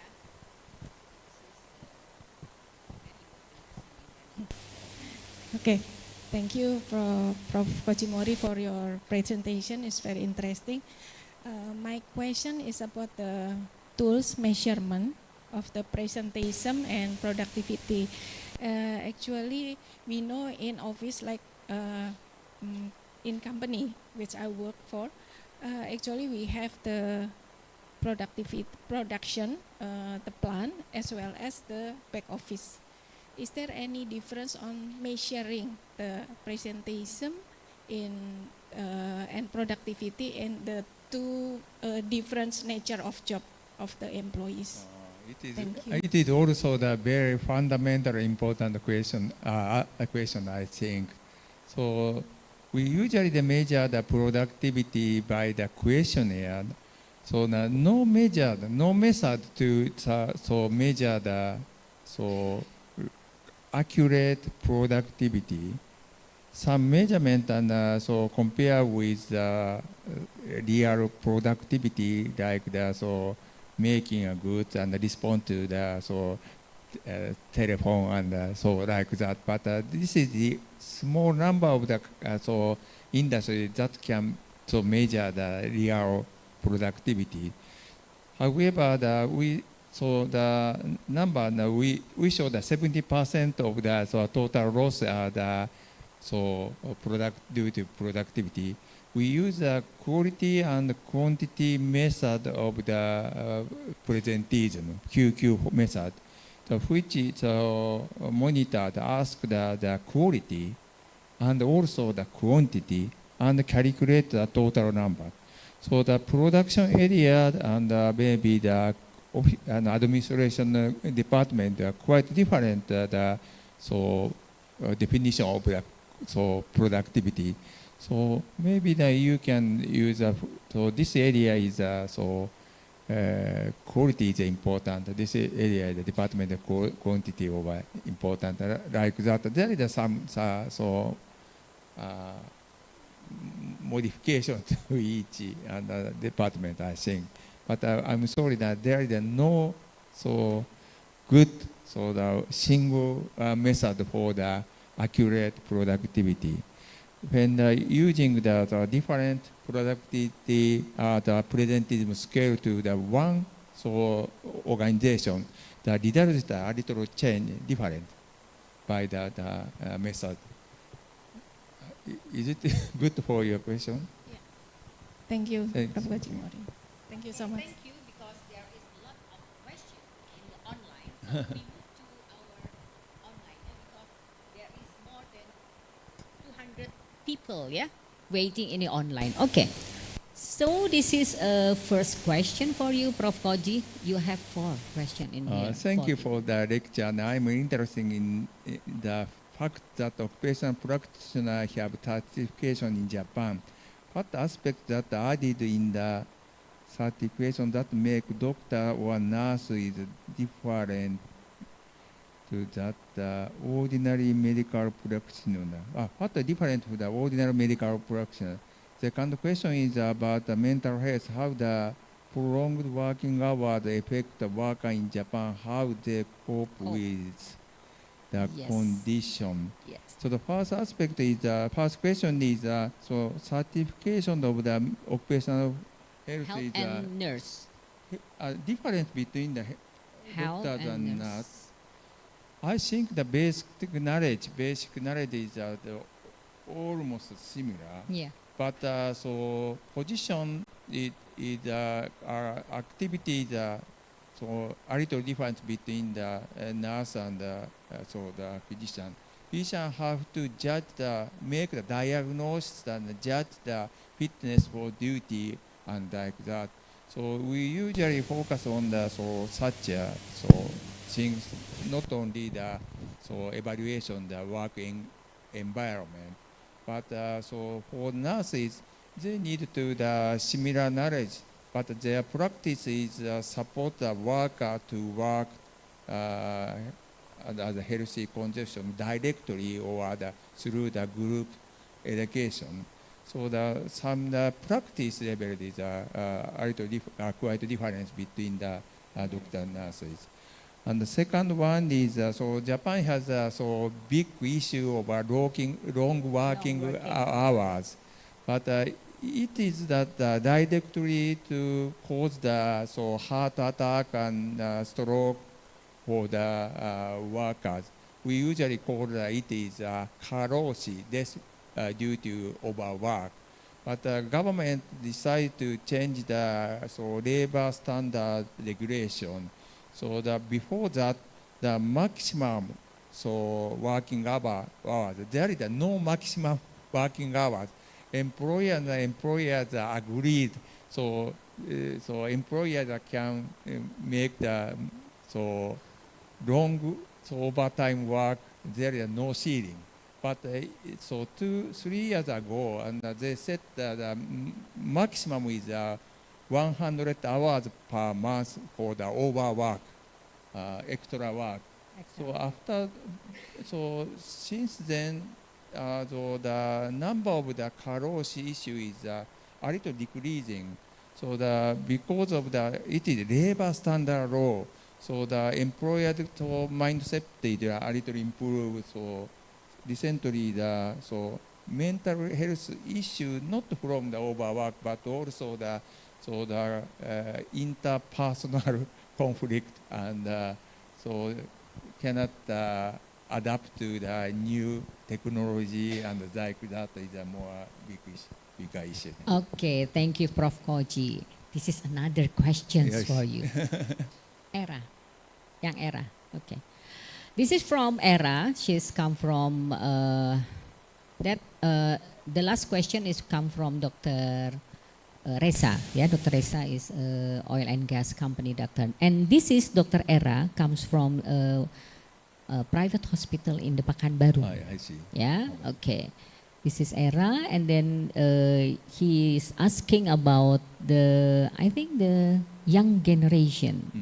Okay, millennial generation or other young generation like to do work at home or wherever and whatever they want to, because they love the ideas of you only live once, so they like travel a lot.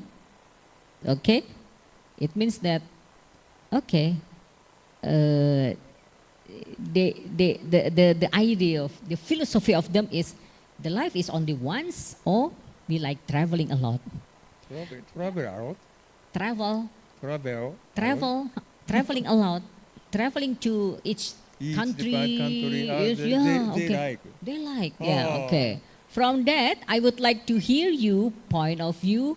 What about we can do, or what occupational health can do to promote the worker health in the future for those kind employee? Okay. So what is your suggest to them? Maybe the To anticipate the young some other generation. young generation doctor will sort of so generation Z or that. And- But maybe after the COVID-19, some workers are returned to office, but we cannot return to the before COVID-19. Yes. So the many workers are stay at home and so live in the rural area. Yeah, And okay. so in the Japanese cases, we focus on the size of the offices, but the concept of the offices Yes, will be it's different. Yeah, different. okay. So how to make approach to them is we need to change the strategy. But recently, we use also use such as IT communication tool to them. So not only the difficulty is not only for us, but the difficulty in the communication between the employer and the employees, the supervisors and the subordinates. Okay. So if it is established, it is easy for us to support the relationship. Okay. But without that, there is no relationship, good relationship. We can't directly have okay. access to the workers. So Yeah. how to support the supervisors? So they can communicate and support the subordinate work. Maybe Yeah. we are So now difficult, considering- yeah, for young generation, yeah? Okay, millennial Maybe, generation, yeah, okay. young doctor They will like sort of- traveling a lot, and then all the occupational physician or health should support the company, but sometimes we are very difficult, yeah, to understand about that system too. Okay, the next questions comes from Dr. Chandra, and in here he asking about why is the Japanese focus on mental health. I think there is a lot of chemical and also physical or maybe other ergonomics in the workplace. Why you are focused in mental health? Mental What- health is so direct issues because if the one case is happen, so they usually take the longer leave, at least 3 months. So usual ordinary working site has more than 1% of the mental sickness leave. So it become a realized real issue at the workplace. However, exposing the chemical, it is a big issue, especially for the carcinogen. But it is we are aware that is issue that after the monitoring the condition. So we know that it is an important issue, Yeah, but okay. employers want to focus on the issue that is realized, long sick leave, and if the 1/2 employers take long sick leave, so the supervisor have to make the business activities only the fewer workers. So everyone make the mental health issue and make everyone to do the Yeah. activity difficult. Okay, that Japan focus on mental health because nowadays is a very important issue in the health, in their country. Okay, so that's all for question and answer. So give applause to Prof. Koji. Thank you very much. Okay, then Thank you very much for Prof. Koji. The next question is to Dr. Ade. Can you, Dr. Ade, please come forward. Do you have any questions? Oh yeah, Dr. Ade, please.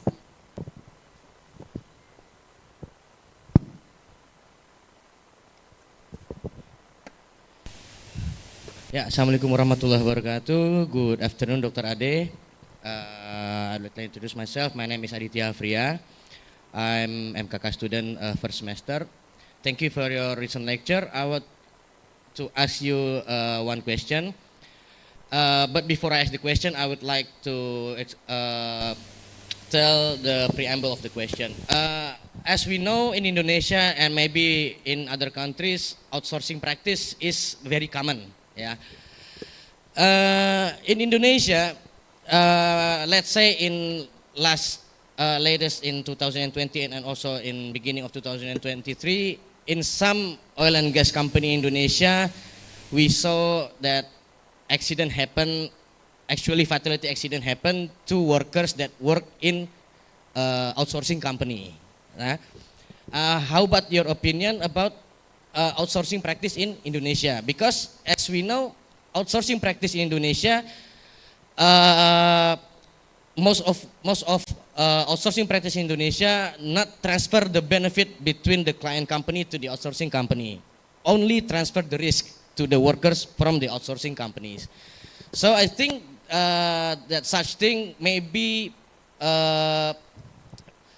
can affect the productivity of the workers in the outsourcing companies. And then also, as we know, many of medical doctors that work in companies worked in a vendor or in outsourcing company, Dr. Ade.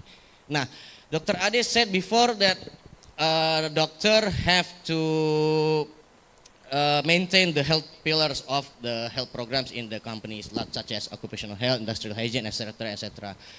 But if the doctor working in an outsourcing company, he or she cannot have such power to control the organic workers from the client companies.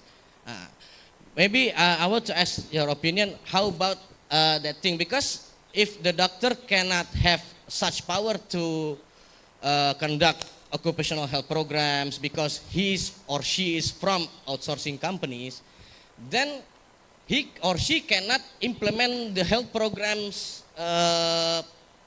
continuously, cannot implement health programs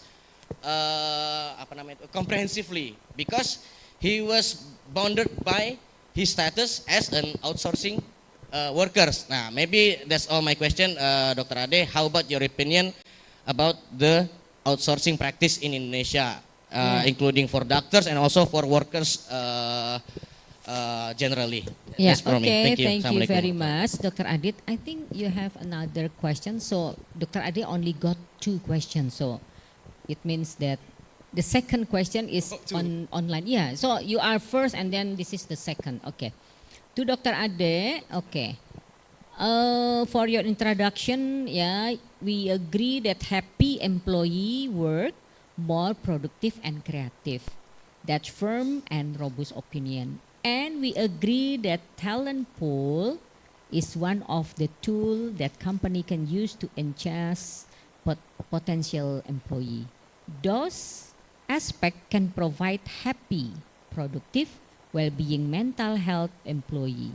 So, in your perspective, does meritocracy, mungkin what is meritocracy on company culture is the one aspect that can boost the mental happiness?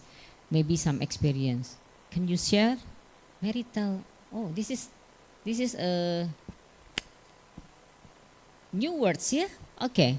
And then Dr. Adit say, what is your comment about the contractor? Yeah, I Dr. think Adit's opinion. the doctor is only a contractor, also a vendor for one company, and then he cannot do the comprehensive services. What do you recommend or suggestion? Okay, thank you. Very interesting question, Dr. Adit. I have my own experience of being a contract doctor way in Papua. I don't really agree with your opinion that contract doctor cannot have a power. What we do is first, health service is supporting department. In business calculation, to have permanent employee can cost more because they have to prepare their pension, all the facilities and everything. That's why the organic or the permanent employee only for the operational department and some of the strategic position to really who really can have a long-term non-stop work. Regarding the health program, you can sit actually. Yeah, thank you. Thank you. In the health program itself, once the system is good, in oil and gas, I believe it's not only in oil and gas, there is a we call contractor management safety, CSMS, yeah? A contractor safety management system. In that contract between the contractors and the company, there's an article for HSE. It means the company of the contractors have the responsibility to do exactly the same health program to their employers, to their employee, under the contractors. That's why all the medical checkup costs, all the health promotion costs, all the PPE and everything has to be submitted when they submit a tender. So basically, actually the contractors who have the contract with the company has a certain obligation to fulfill in terms of health and safety issues. That means that there's no difference in health programs. The difference is only the facilities, right? And under the contract management system also, in certain companies has the basic minimum, although it's outsourcing, there is no, for the, let's say for the maintenance, like the welder or the any other, we call it the service company. Health program also can be a contract service. So this health provider can give the health service to this company based on their regulation. So the head of the outsourcing health doctor, where my experience, the main doctor of our of the company gave me the authority to open all the access to all employees. Me as a field doctor can have access to the whole level of management. The key was how confident we are to talk. Hey, we have a problem in this. Can you help us? For sure that we have to ask our supervisor permission. That in the field, I'm the one who knows the problem. So it depends on how you see yourself. I don't agree if as a contractor doctor we don't have any power, especially in oil and gas. In oil and gas, even they were asked to do the budget because they're the one who know all the operation costs. Only maybe the company only have one doctor in the central to really maintain all the health program. Yeah. Okay. So about the second question.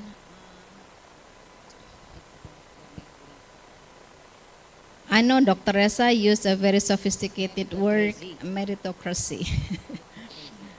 It's about the government thing.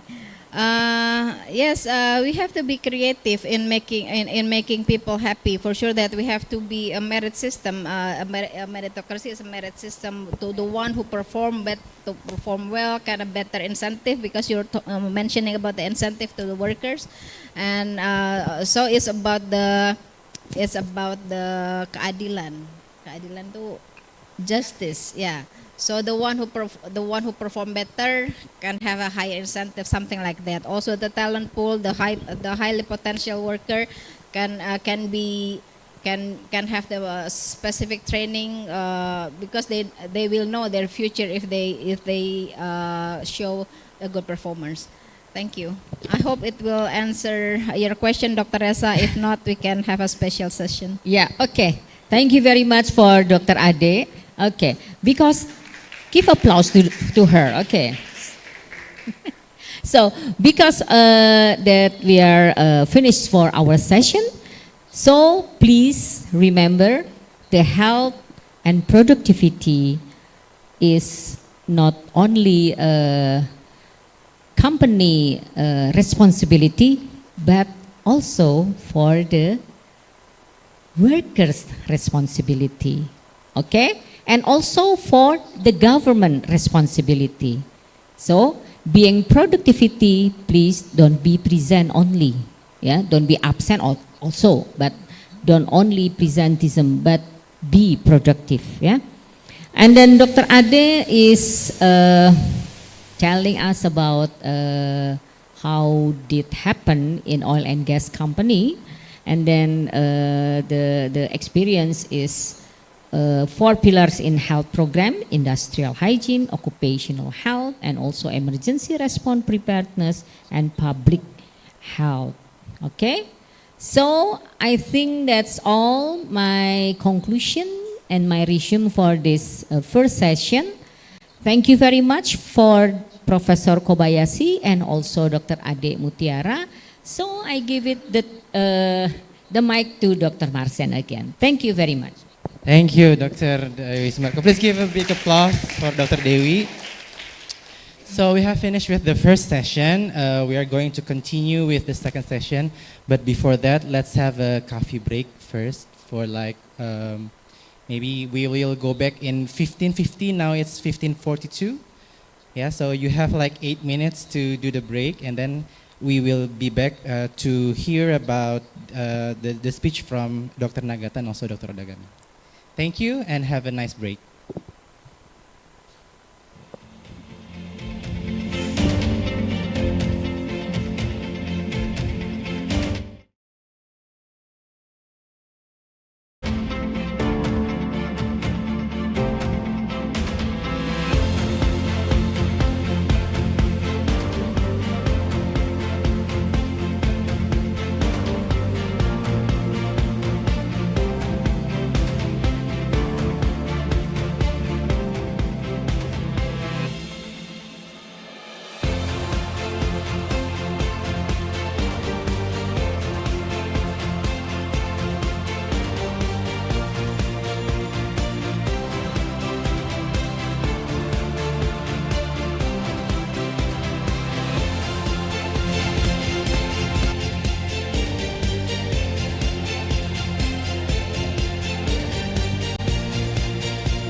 Sanjay.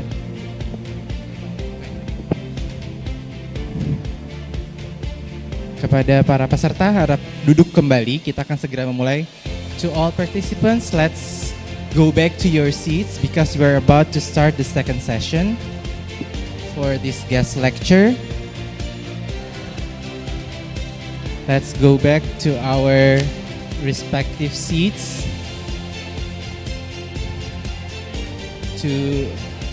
let's continue our event.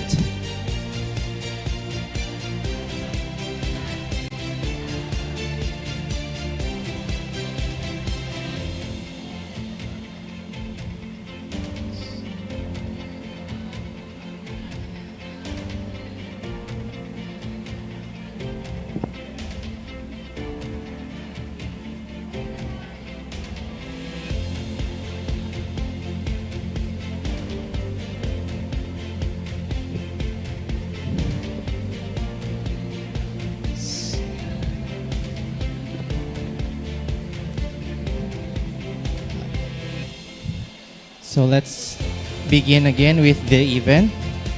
Assalamualaikum warahmatullahi wabarakatuh. Good afternoon, everyone. I hope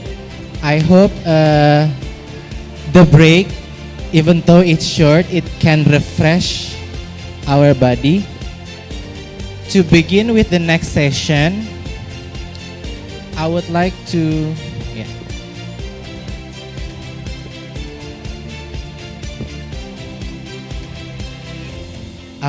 to call upon our next moderator.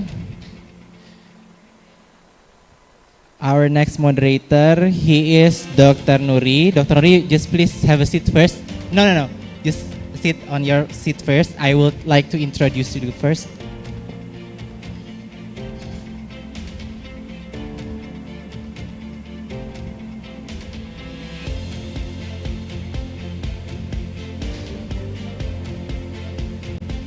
So Dr. Nuri Dr. Nuri finishes medical doctor education in 2004 from Universitas Indonesia.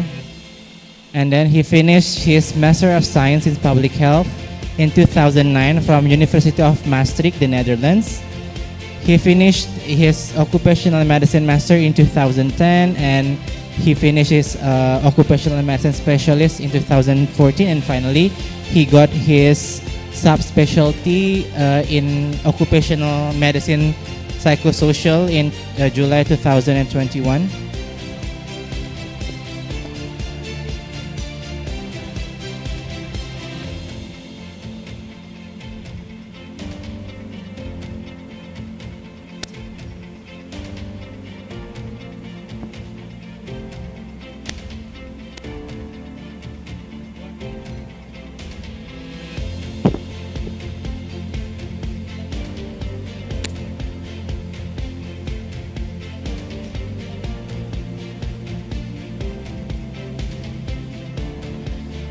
So Dr. Nuri,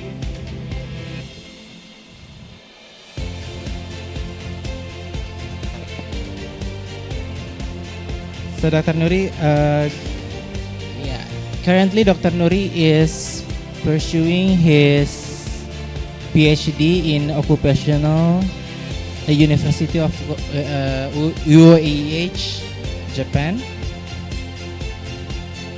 So please come forward. Dr. Nuri, please have a seat in front. Please give applause for Dr. Nuri.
Good afternoon, ladies and gentlemen. Assalamualaikum warahmatullahi wabarakatuh.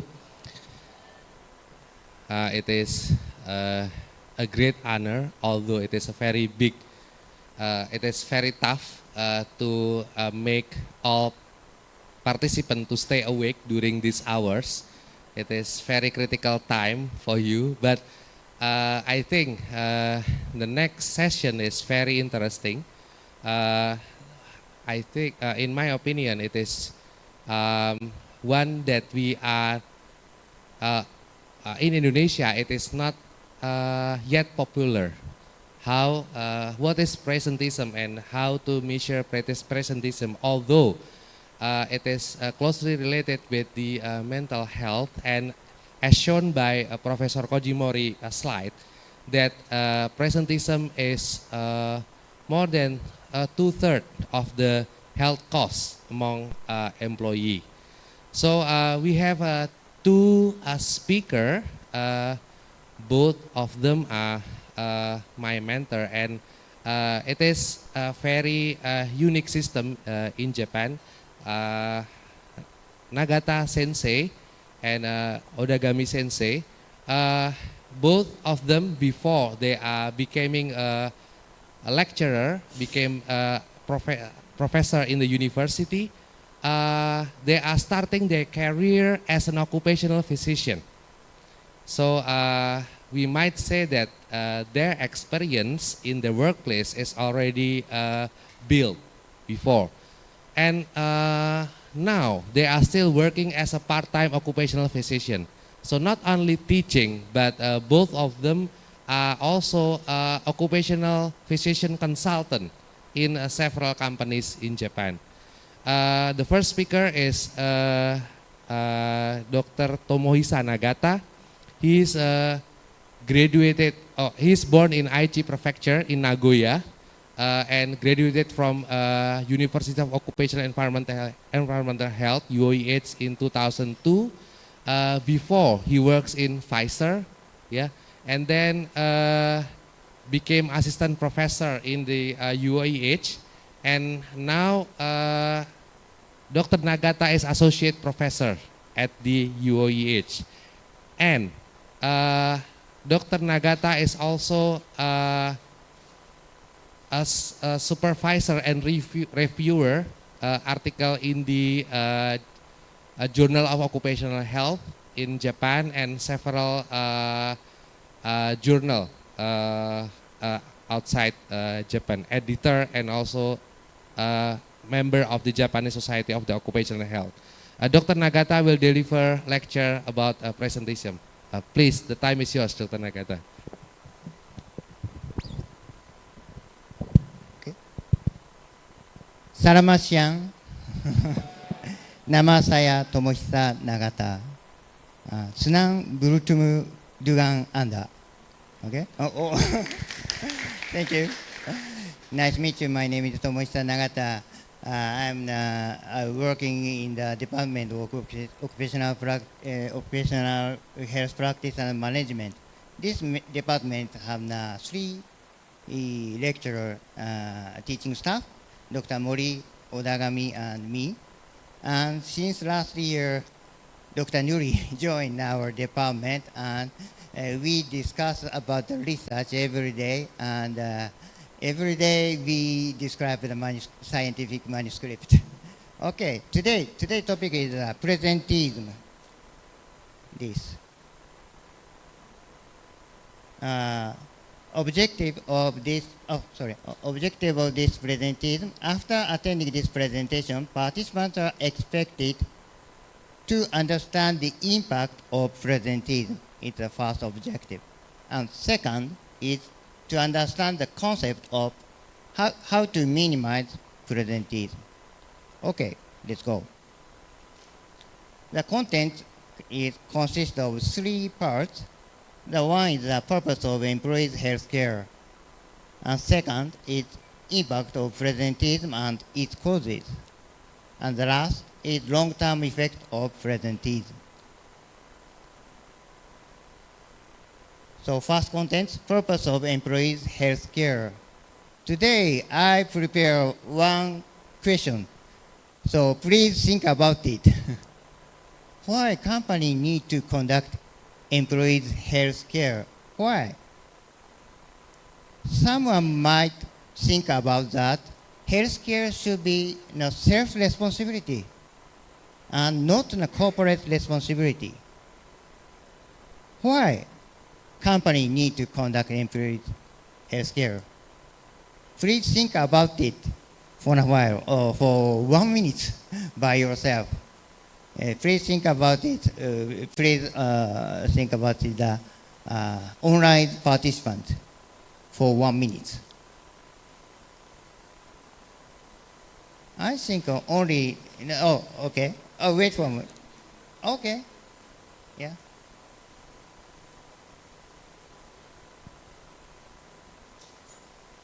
I think not only one answer, several answers you have to make. Okay? In that time, a company is obligated to provide health care for their employees. Does the company benefit from providing employees health care? Is that right or not? Okay. Oh, okay. Please answer. Oh, thank you.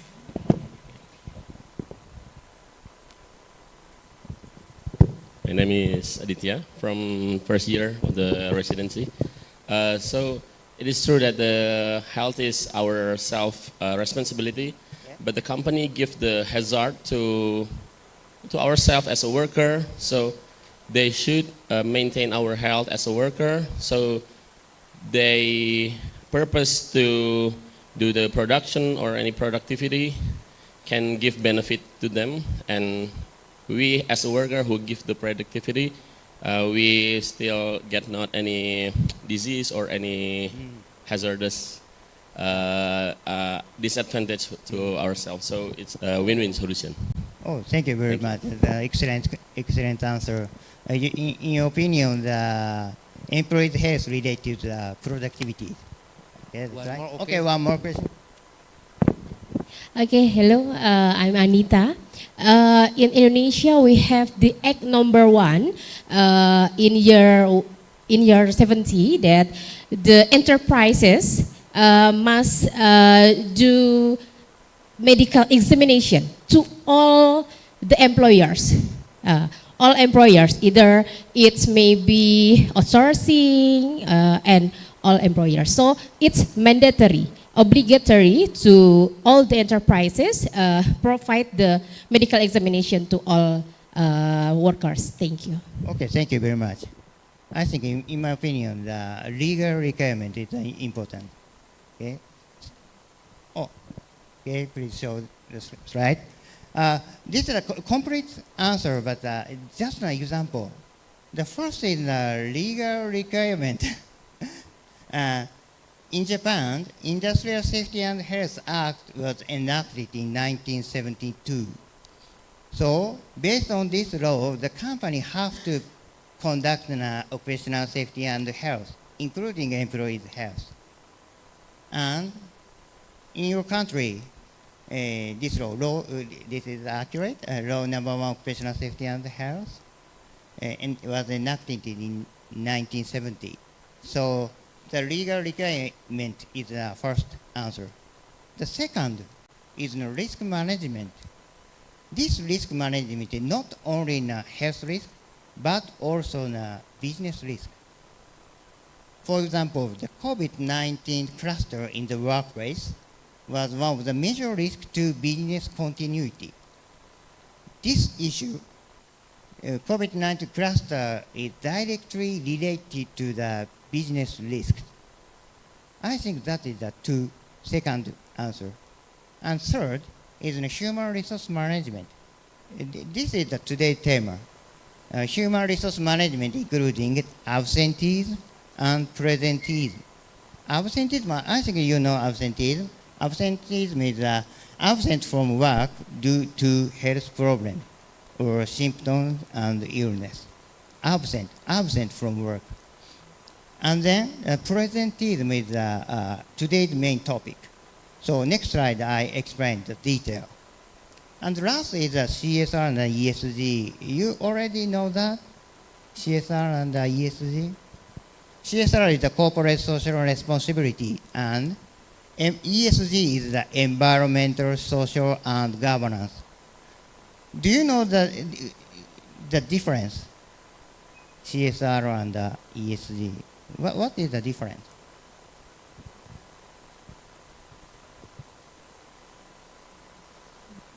It is the different viewpoint.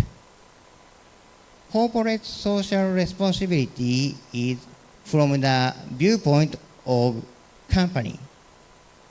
But ESG, environmental, social, and governance, is from the viewpoint of investors. This is different.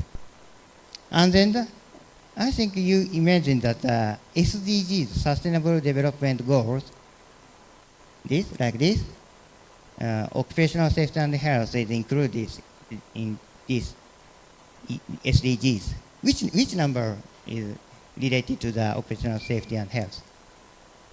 Which number? 8? 8? Other answer? 8, okay? 9? 3?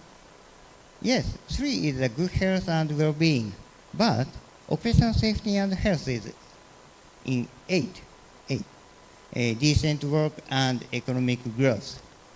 And what is the difference between the CSR, ESG, and SDGs? What is the difference?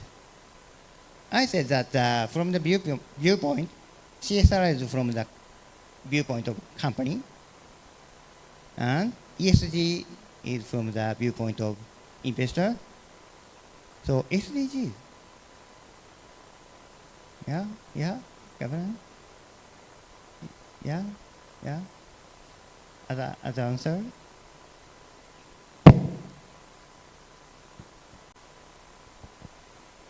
SDGs is from the viewpoint of all stakeholders, including the government and society, the local society, and the company, and including the each individual, all stakeholders. That is the difference. Okay. The legal requirement, risk management, human resource management, and CSR and ESG. And I think that another question that you have made. Okay. So, move to the presenteism. What is the presenteism? This is one of the definition. In fact, the definition of presenteism is many, but this is the one definition. A reduced performance at work besides illness. So the key word is at work, because absenteeism is absent without work due to health problem. So this is the difference between the absenteeism and presenteeism. Presenteeism is at work, but reduced performance. That is the difference. So the word means presenteeism. Presenteeism created as a synonym for absenteeism. So absenteeism, but not an absence, so presenteeism is made. For example, this picture, this lady has shoulder pain and low back pain. These symptoms is related to task or performance. For example, she may decrease concentration, and lack of attention can lead to errors at work, and possibility to being hesitant to communicate with co-workers, and so on. This is a work impairment status. These status called presenteeism. So health problem relate to the reduced performance, like this. So first is the purpose of employees' health care. So please imagine that answer: legal requirement, risk management, human resource management, and CSR and ESG, and include the human resource management, the absenteeism and presenteeism. And what is presenteeism? I explained. So move on to the impact of presenteeism and its causes. So how to measure the impact of presenteeism consists of two steps. The first step is to measure the degree of presenteeism, and second step is to convert presenteeism to a monetary value. First step, we usually use a self-administered questionnaire. So that is a limitation. The previous discussion mentioned that, but we usually use this. So the detail to how to measure and how to measure the presenteeism using the self-administered questionnaire is Dr. Nuri present on the MOOC's presentation. So please see in topic 3. And second, the purpose to convert the presenteeism to the monetary value is to compare with other indicators. Other indicators is, for example, medical and pharmaceutical costs or absenteeism cost. So Dr. Mori's presentation already showed the result, but I describe the study detail. This study, the setting is we conducted in a 4 pharmaceutical company in Japan, and the participant is 1,200 employees. The purpose of this study is to calculate total cost. Total cost means one is the medical and pharmaceutical cost, second is the absenteeism cost, and third is presenteeism cost. And this is the measurement. First is the medical and pharmaceutical cost. The data source is Health Insurance Society. And we get the all employees medical claims and calculate the medical and pharmaceutical cost. Second is the absenteeism cost. Absenteeism cost data was gathered from the human resource department in each company. In this study, the definition of sick leave is 1 month and more, because 2 days sick leave is difficult to grasp for the company. So in this study, the sick leave definition of sick leave is 1 month and more. And to calculate the absenteeism cost, the loss was calculated using the labor cost. For example, the one employee have 30 days sick leave. The absenteeism cost is the labor cost for 30 days. So we calculate the absenteeism cost. And then the presenteeism cost. We use a questionnaire. Mori mentioned that QQ method. QQ method means the quality and the quantity method. So first we ask the participant that how many days have you experienced symptoms over the past 3 months? And then how quantity were you able to carry out with symptoms? How quantity means work quantity. And second is how quality were you able to carry out with symptoms. The scale is we use the BAS, a visual analog scale, 0 to 10. 10 means quantity or quality of work without symptom. So the performance without symptom is 10, and the performance with symptom we directly ask to the participant in this method. And presenteeism was calculated by multiplying the quantity and quality of work. And the loss was calculated using the labor cost. It's the same as the absenteeism cost. Okay, this is the data, and 11% is absenteeism cost, and the presenteeism cost is 64%. And then medical and pharmaceutical cost. This cost is including not only the outpatient, but also the inpatient medical and pharmaceutical cost. It's just 15%. So, presenteeism cost is very huge in this study. So, what are the symptoms or illnesses that are affecting presenteeism? What symptom is affected to the presenteeism? What do you think? For example, shoulder pain, that last lady. Low back pain. What symptom? In this study, this is cost per person per year. This is the US dollars. Top symptom is a painful neck or stiff shoulder. This symptom is the work performance is not so large, but workers with these symptoms is many and many. So total cost is very huge. And secondly, the insufficient sleep. Sleep problem is a big problem.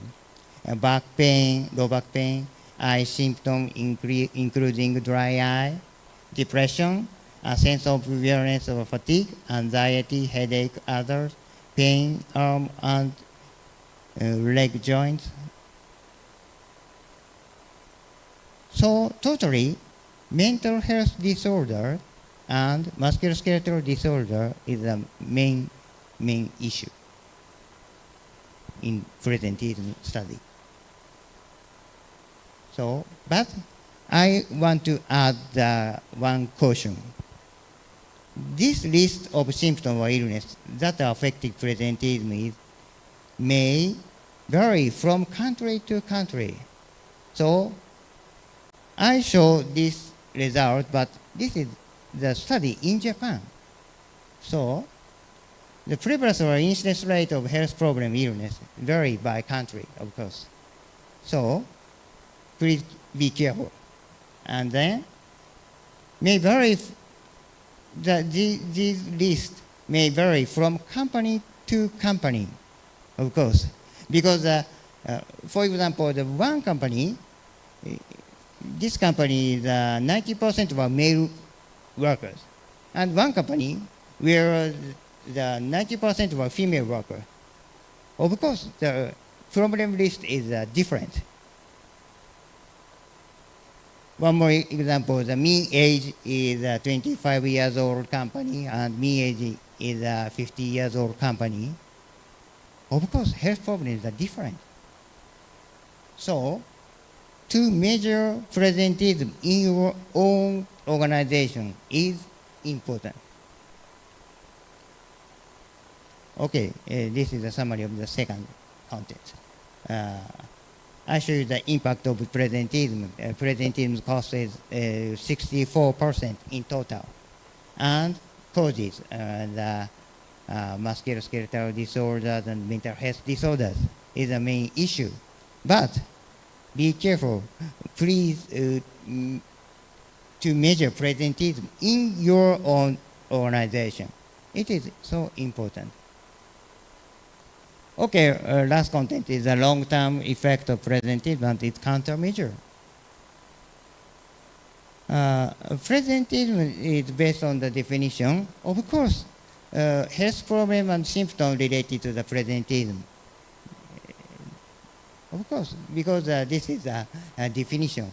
Presenteeism, the reduced performance due to the health problem. And then, health problems and symptoms relate to the future absenteeism, future sick leave. I show you this evidence. And then presenteism predict to the future sick leave. This is one study we conducted before. This study, the presenteeism will predict future sick leave. It is a result. We conducted a prospect cohort study. The follow-up period is 18 months. The participants is about 1,000 employees at the manufacturer, at one manufacturing company. So work functioning impairment. This is a presenteeism. Work functioning impairment was assessed by WFUN. WFUN questionnaire was developed by our company, our university, UOEH. And the outcome is sick leave, 1 month or more sick leave. And we categorize the work functioning impairment into the 3 categories: no problem, mild work functioning impairment group, and moderate and severe work functioning impairment group. 3 categories. The moderate and severe work functioning impairment group is about 20% in total. Reference group is, we said no work functioning impairment group. The hazard ratio of the future sick leave is 1.84 in mild work functioning impairment group, but not statistically significant. But moderate and severe work functioning impairment group is 3.99, about 4 times high risk of the future sick leave. So the presenteeism related to the future sick leave. So to prevent the sick leave, presenteeism strategy is the important. So this is one schema. Now this is you here the horizontal axis is flow of time, and vertical axis is work performance. The first, this worker have 60% work performance, so they reduce the work performance. That is presenteeism status. So this worker is gradually degrade to the performance. For example, the 60% and degrade to 40%, 20%, and then 0%. That is sick leave. Okay. So if you are here as an occupational physician, what could you do in this phase? What we have to do? I think let's refer to the fit to work assessment is of course important. One answer is a job accommodation. So communicate to the worker, the senior worker, and judge to the this worker need to the job accommodation or not. Evaluate symptom. First, of course, evaluate symptom and illness, and if their illness or symptom is work-related, the reduction of workload or reassignment is one solution. The symptom is not non-work-related. Encourage appropriate treatment or self-care. Encourage the self-care is one solution. This is one option. But in addition to that, to encourage to take a sick leave at this point is one solution. This is the similar. In that case, you here 60% and communicate to the worker, and if they need to take a sick leave, and after the enough sick leave and after recovering and return to work, and then keep a high performance. If you can do it, it is a good scenario in this story. So employees may need to take sick leave to focus on treatment or taking care of their health. In this case, the employee was in poor health and should have taken time off. Yet he was still at work. So this status called sickness presenteism. This is the sickness presenteism definition. So the presenteism definition is many and many, I told you. So return to work after work will be well recovered and in good health to work. So in these two scenarios, the work performance is blue area. And then in this scenario, the work performance is 33%. But this scenario is work performance is 66%. It is a double difference work performance. But this is just a scenario. So, but it is a big problem. It is difficult to foresee the future. So, if you are here, these workers have this scenario or this scenario, is distinguished is very difficult. So, the judgment is so difficult. This is the high risk approach. This worker is high risk or not. So, to countermeasure the presenteism, high risk approach is of course important. But not only in a high risk approach, but also in a population approach is important. This schema later Dr. Odagami present you that this is the presenteism. The presenteism related to physical health or mental health. I already described you. And based on this, lifestyle is of course important. Sleep, exercise, and meal, and then this health lifestyle is very important. So lifestyle is, I show you the 7 good health behaviors like this. Good behavior of sleep, good behavior of breakfast, good behavior of snacks, good behavior of physical activity, appropriate alcohol intake, no smoking, appropriate body mass index. These 7 good health behaviors are Breslow's health behavior, you know. This is a very, very old research. Dr. Breslow showed that these good health behavior related to the motility and mobility.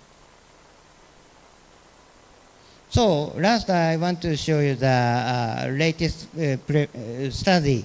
This study conducted Dr. Nuri, and 1 week ago just accepted in the occupational medicine. Occupational medicine is, I think, one of the high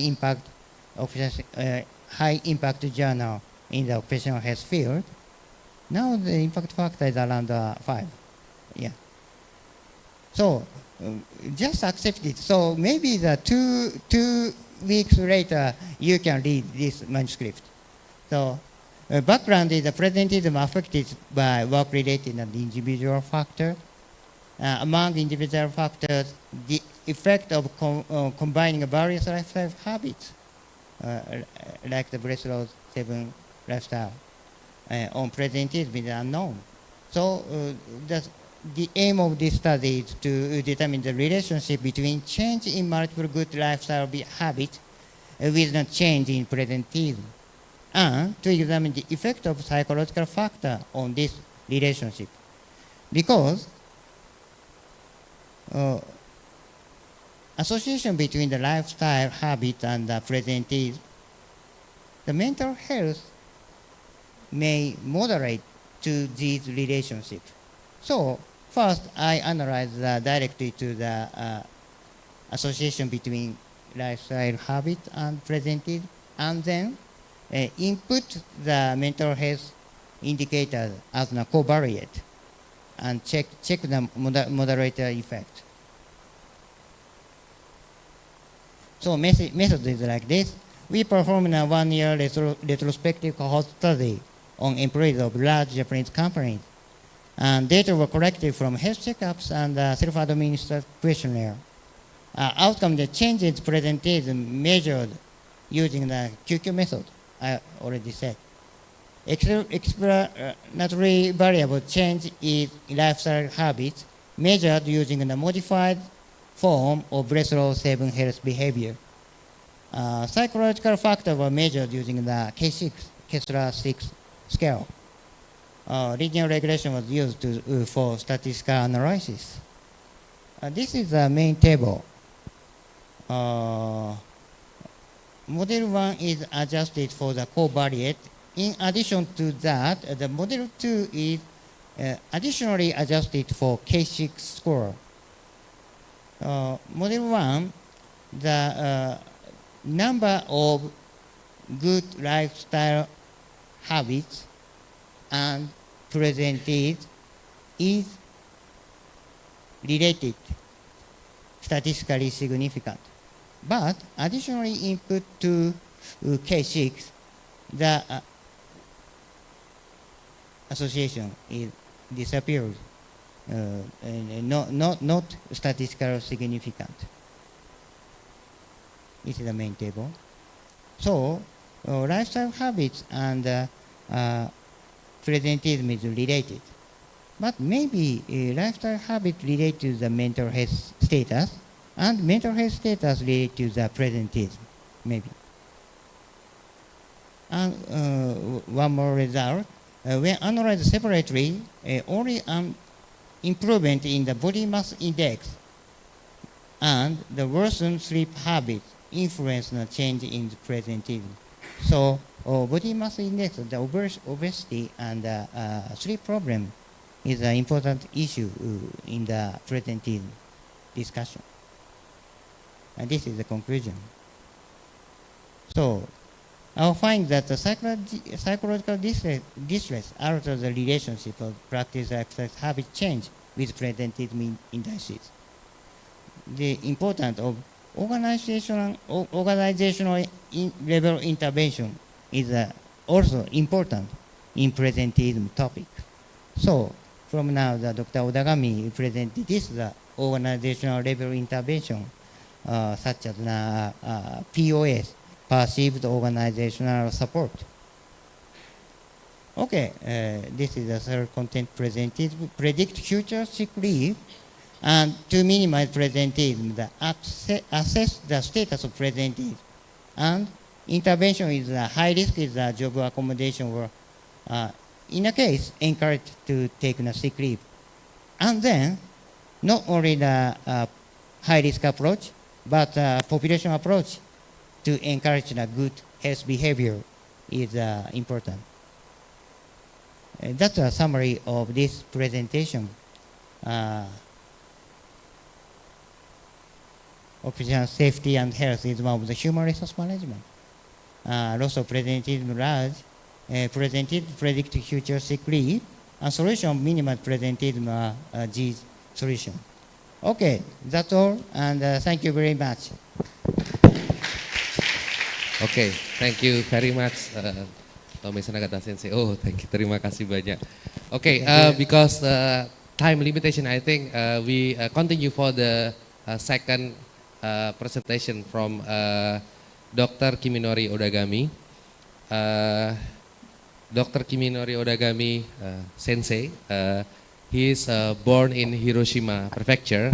Before he became a lecturer in the UOEH, he is occupational physician at the Hoya company. Hoya is a Japanese company who are making lens. Yes. Lens, yeah, for the brands Olympus. Olympus lens is made by Hoya. Is it correct? No. Oh, SpOk Epson. SpOk. Oh, SpOk. Yeah. SpOk. So this is like number one brand for number one Japanese company brand for lenses. Okay, Dr. Odagami, you may start your presentation now. Nuri Sensei, thank you for your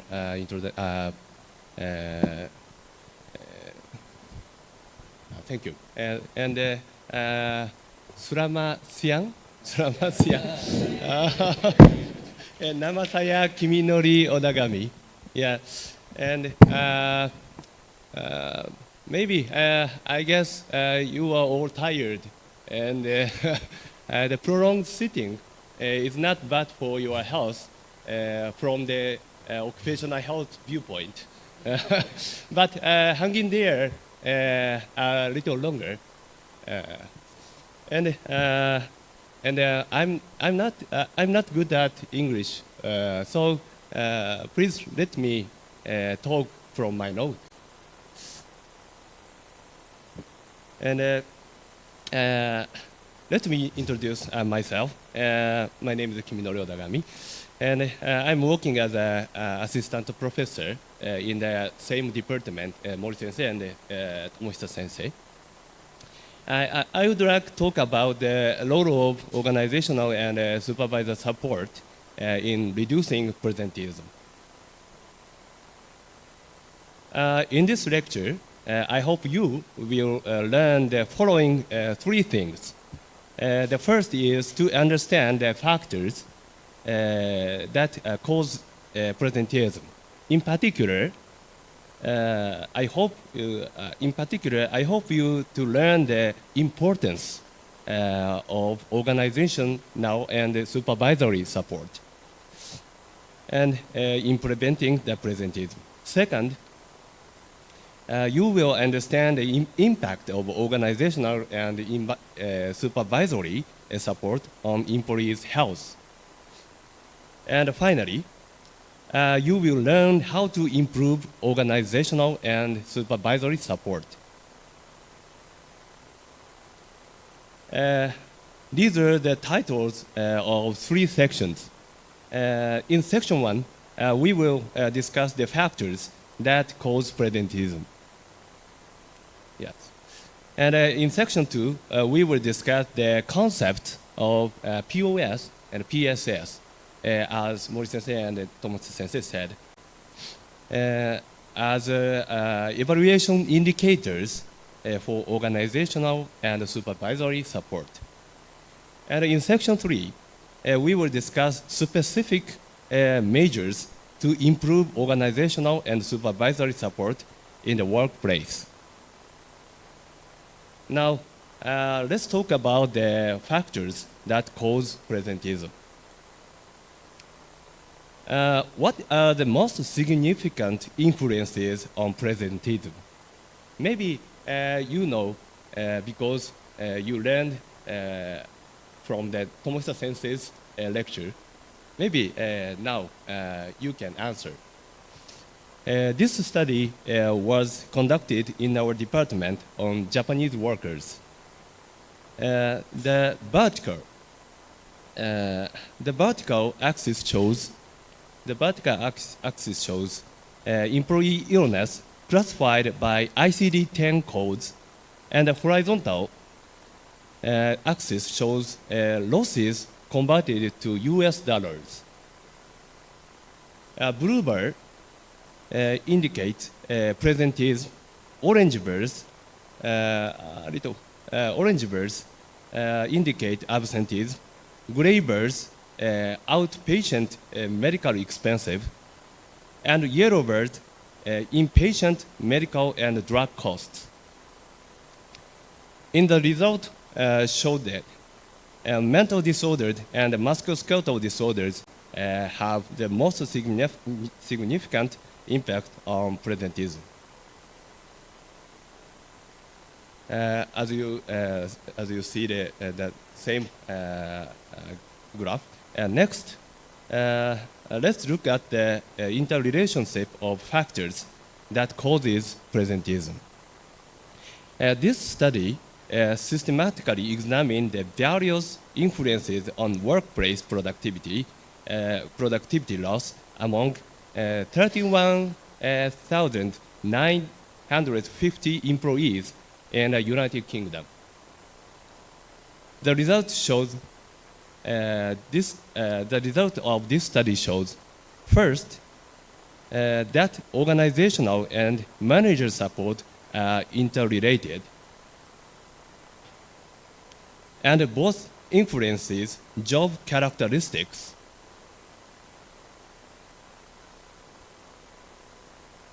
Including job characteristics, including job satisfaction and so on. And job characteristics influences mental and physical health. And finally, mental and physical health and job characteristics directly influences presenteeism. And mental health also affects presenteeism indirectly through physical health. According to the study on the previous slide, we can say the following.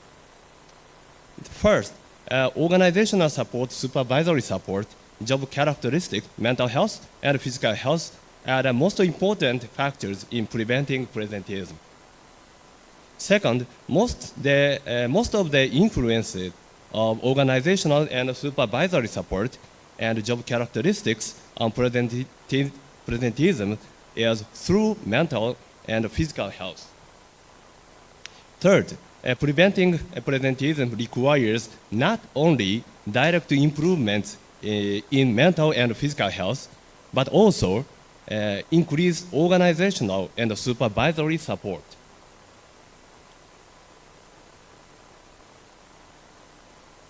According to the, in section 1, we discussed the factors that causes presenteeism. To prevent presenteeism, it is important to take measures to directly improve mental and physical health. However, it is even more essential to take measures to improve organizational and supervisory support, which has a positive impact on job characteristics. In the next section, we will discuss the impact of organizational and supervisory support on employees' health. I'm sorry, it is a busy slide. This slide shows which element of a health promotion program are useful for health-related outcomes. This study examined the impact of 4 factors: organizational and leadership support, comprehensiveness of the program, degree of program integration, and financial incentives on employee participation behavior, health-related outcomes, and perception of the organization.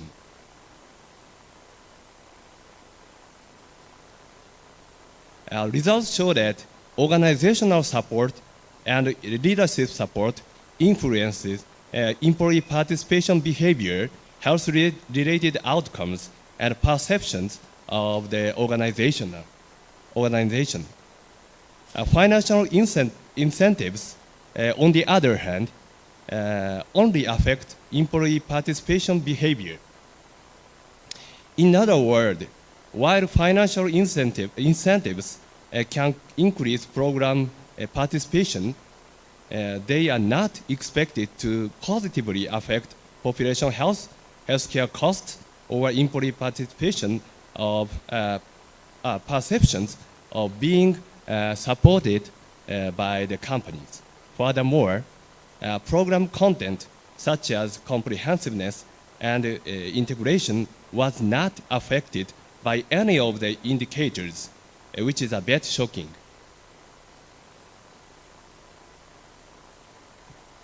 Thus, support from the organization and supervisors, I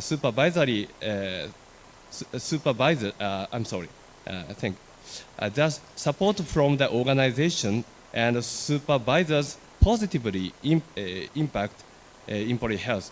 In this study, perceived organizational support was used as a measure of perceptions of the organization. From now on, I will abbreviate this as POS.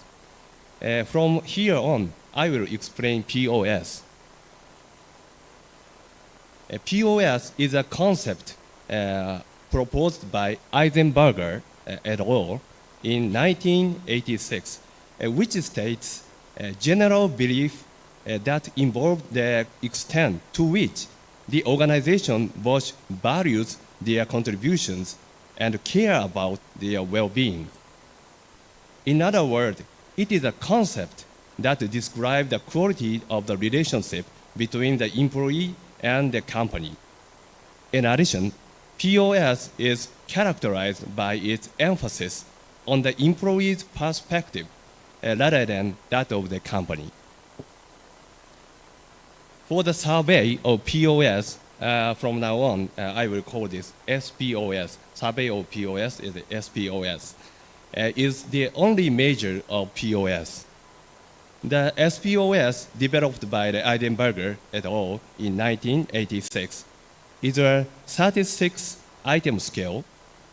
In the past literature, a shorter version, such as 16 or 80-item version, has often been used. This is the short version of SpOs. We are currently developing a Japanese version of SpOs. This is the English version, but due to the cultural differences, the Japanese version will have 8 items different from these 8 items. These are the antecedent and the outcome factors of the POS. As organizational fairness and support by supervisors improve, POS increases. As a result, organizational commitment, job satisfaction, and job performance increase, while turnover intention and strain decrease. Here's another indicator similar to POS. Perceived supervisor support replaces the word organization in the POS definition with the word supervisor. While POS is felt by employees from the organization, PSS is an indicator of the feeling of support received from supervisors. PSS is positively related to work engagement and employee performance. As I have explained, we can use the indicators POS for the support by the organization and PSS for the support by the supervisor as indicators focused on the employee's perspective.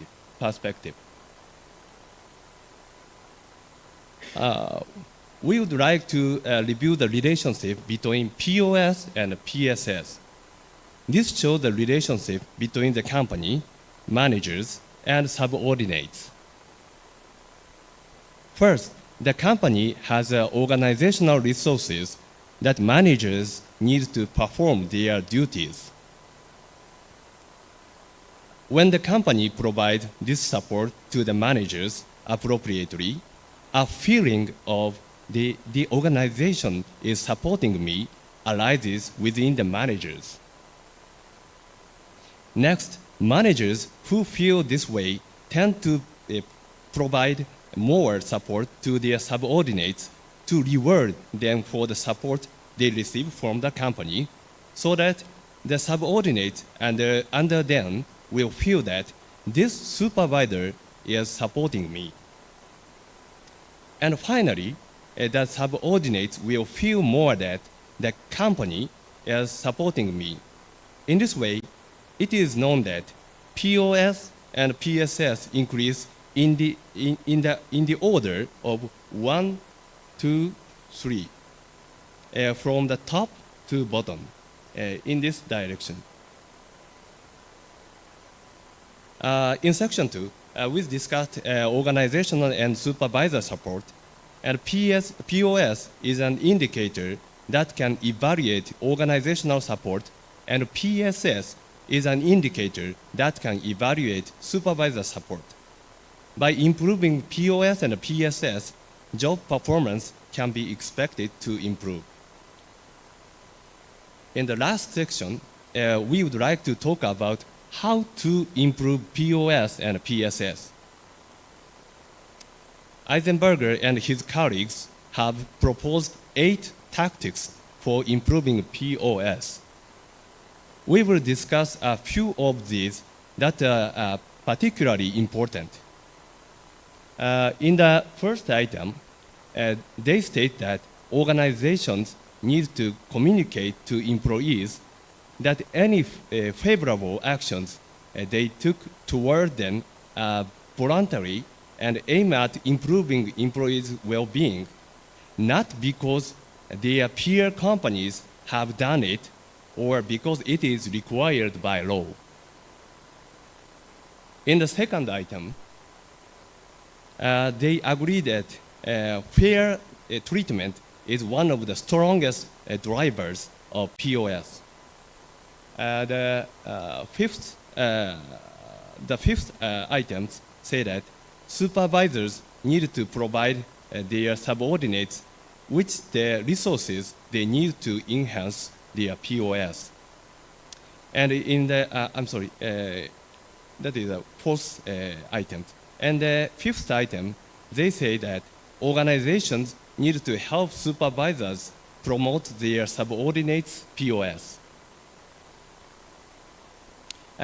In section 2, we discussed the relationship between POS and PSS, and it is clear that POS and PSS increase in the order of 1, 2, 3, from the top of this diagram toward the bottom.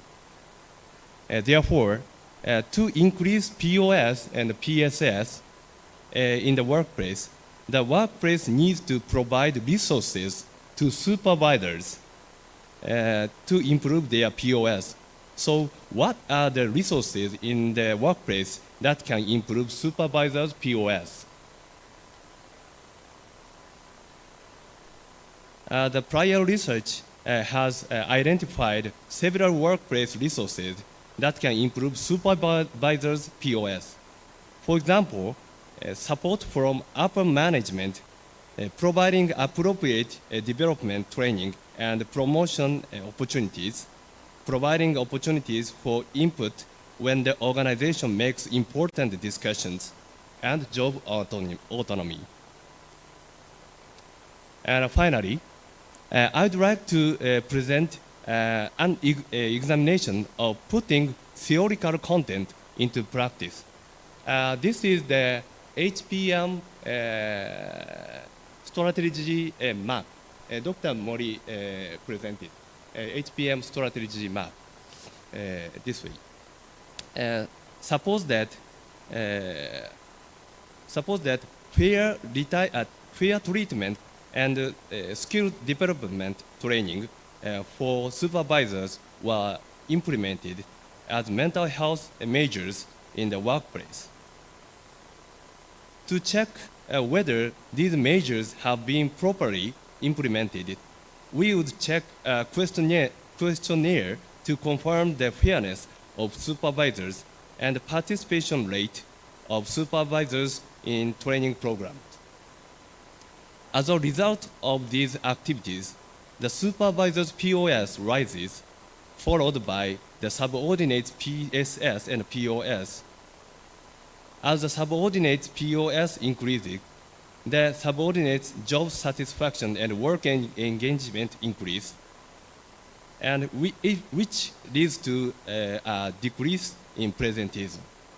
In this way, we believe that creating logic model based on academic theory, monitoring each indicator, and implementing the PDCA cycle will lead to a continuous decrease in presenteeism. This is a summary of this lecture. To prevent presenteeism, it is important to improve organizational and supervisory support.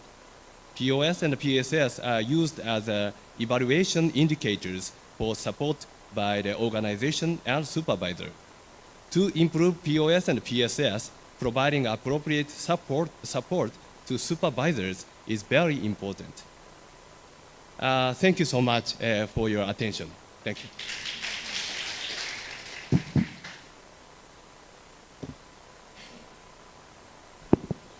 Thank you, Dr. Odagami, for the presentation. Wow, it is very tough day, but I think it is very interesting lecture, and it is new thing for us, right? I think most of you agree with me about this topic. Later on, if you want to learn, Prodi MKK will make a video. Nagata Sensei already introduced about MOOCs, and in the video, Nagata Sensei and Odagami Sensei are also introducing this same content. So maybe you can wait and talk with Dr. Arya when this online course using video will launch in Prodi MKK. Okay? Okay, I think the time is already up. Yeah. So maybe question only from offline attendance. One question. Who wants to ask question? Oh, one for each maybe if there is some question. Is there any question? Okay, one.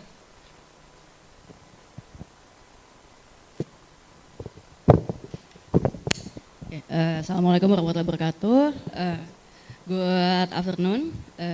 My name is Tasha from Prodi MKK 4th semester, and I want to ask to Dr. Nagata. As we know, one of the key factors in preventing employee presenteeism is the organizational or supervisor report.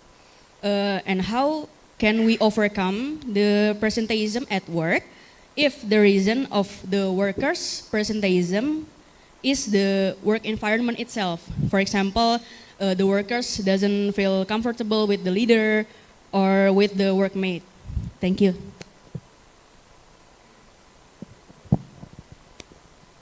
Okay, thank you, Dr. Tiara. Yeah. Is it Dr. Odagami or Dr. Nagata? Which one do you prefer? Dr. Nagata.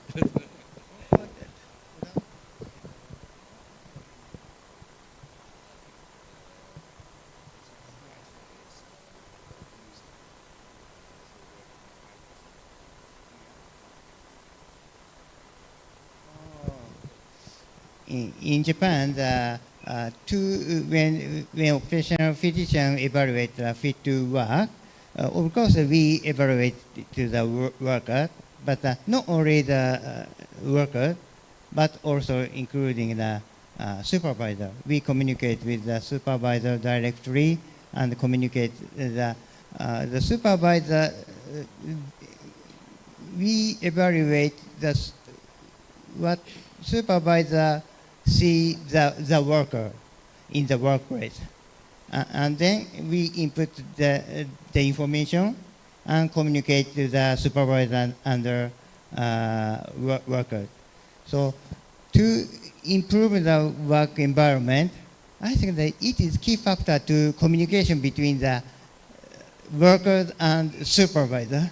So we try to coordinate the relationship. That is one answer. Thank you.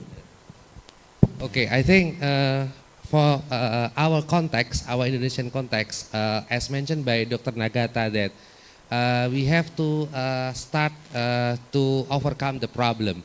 We have to define the presenteeism themselves among our own premises, our own organization, our own company. because it may differ with others. So maybe it is new concept because presenteeism may be relate with some others health problem, chronic diseases, poor health behavior as mentioned before. So please start to think about it, and then furthermore, we can discuss about the factors related with it, about the organizational and also related with the supervisor. I think that is the conclusion for today, and I hope this part 2 lecture are beneficial for all of us, and you may gain, you may have insight about presenteeism, and will give you an idea what things that can be practiced in your own company, in your own work. Okay, I think since the time is already up, thank you so much for your kind attention, and thank you so much for Odagami, Nagata Sensei, and Mori Sensei. Okay, and I give time back to the MC, Dr. Marsen. Thank you. Assalamualaikum warahmatullahi wabarakatuh. Waalaikumsalam warahmatullahi wabarakatuh. Thank you, Dr. Nuri, Prof. Mori, Dr. Odagami, Dr. Nagata. Now we have come to the end of this guest lecture, but before I end this guest lecture, I would the study program would like to give some souvenirs for all the speakers. So I would like to call upon Prof. Mori, Dr. Nagata, Dr. Odagami also again. I'm bad with names. And Dr. Ade Mutiara, do we still have Dr. Ade Mutiara here? Oh, okay. So, Dr. Dewi, I would like to ask your help to give the souvenirs for all the speakers here. And if someone maybe can document. Docs, Prof, I need you to.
Well, thank you, Doctor. So now please everyone to have stay in front.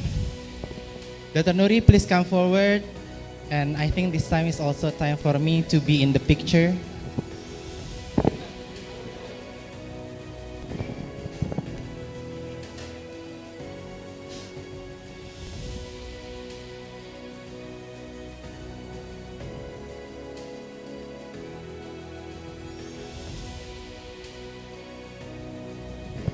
Thank you, everyone.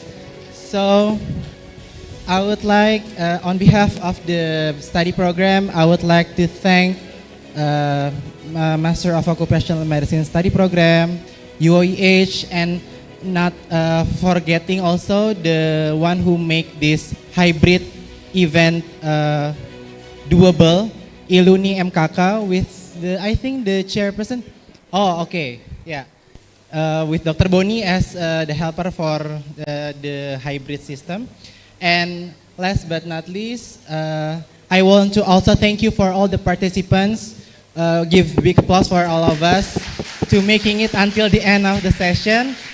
So that's all from me. Thank you very much and see you in other guest lecture session. Assalamualaikum warahmatullahi wabarakatuh.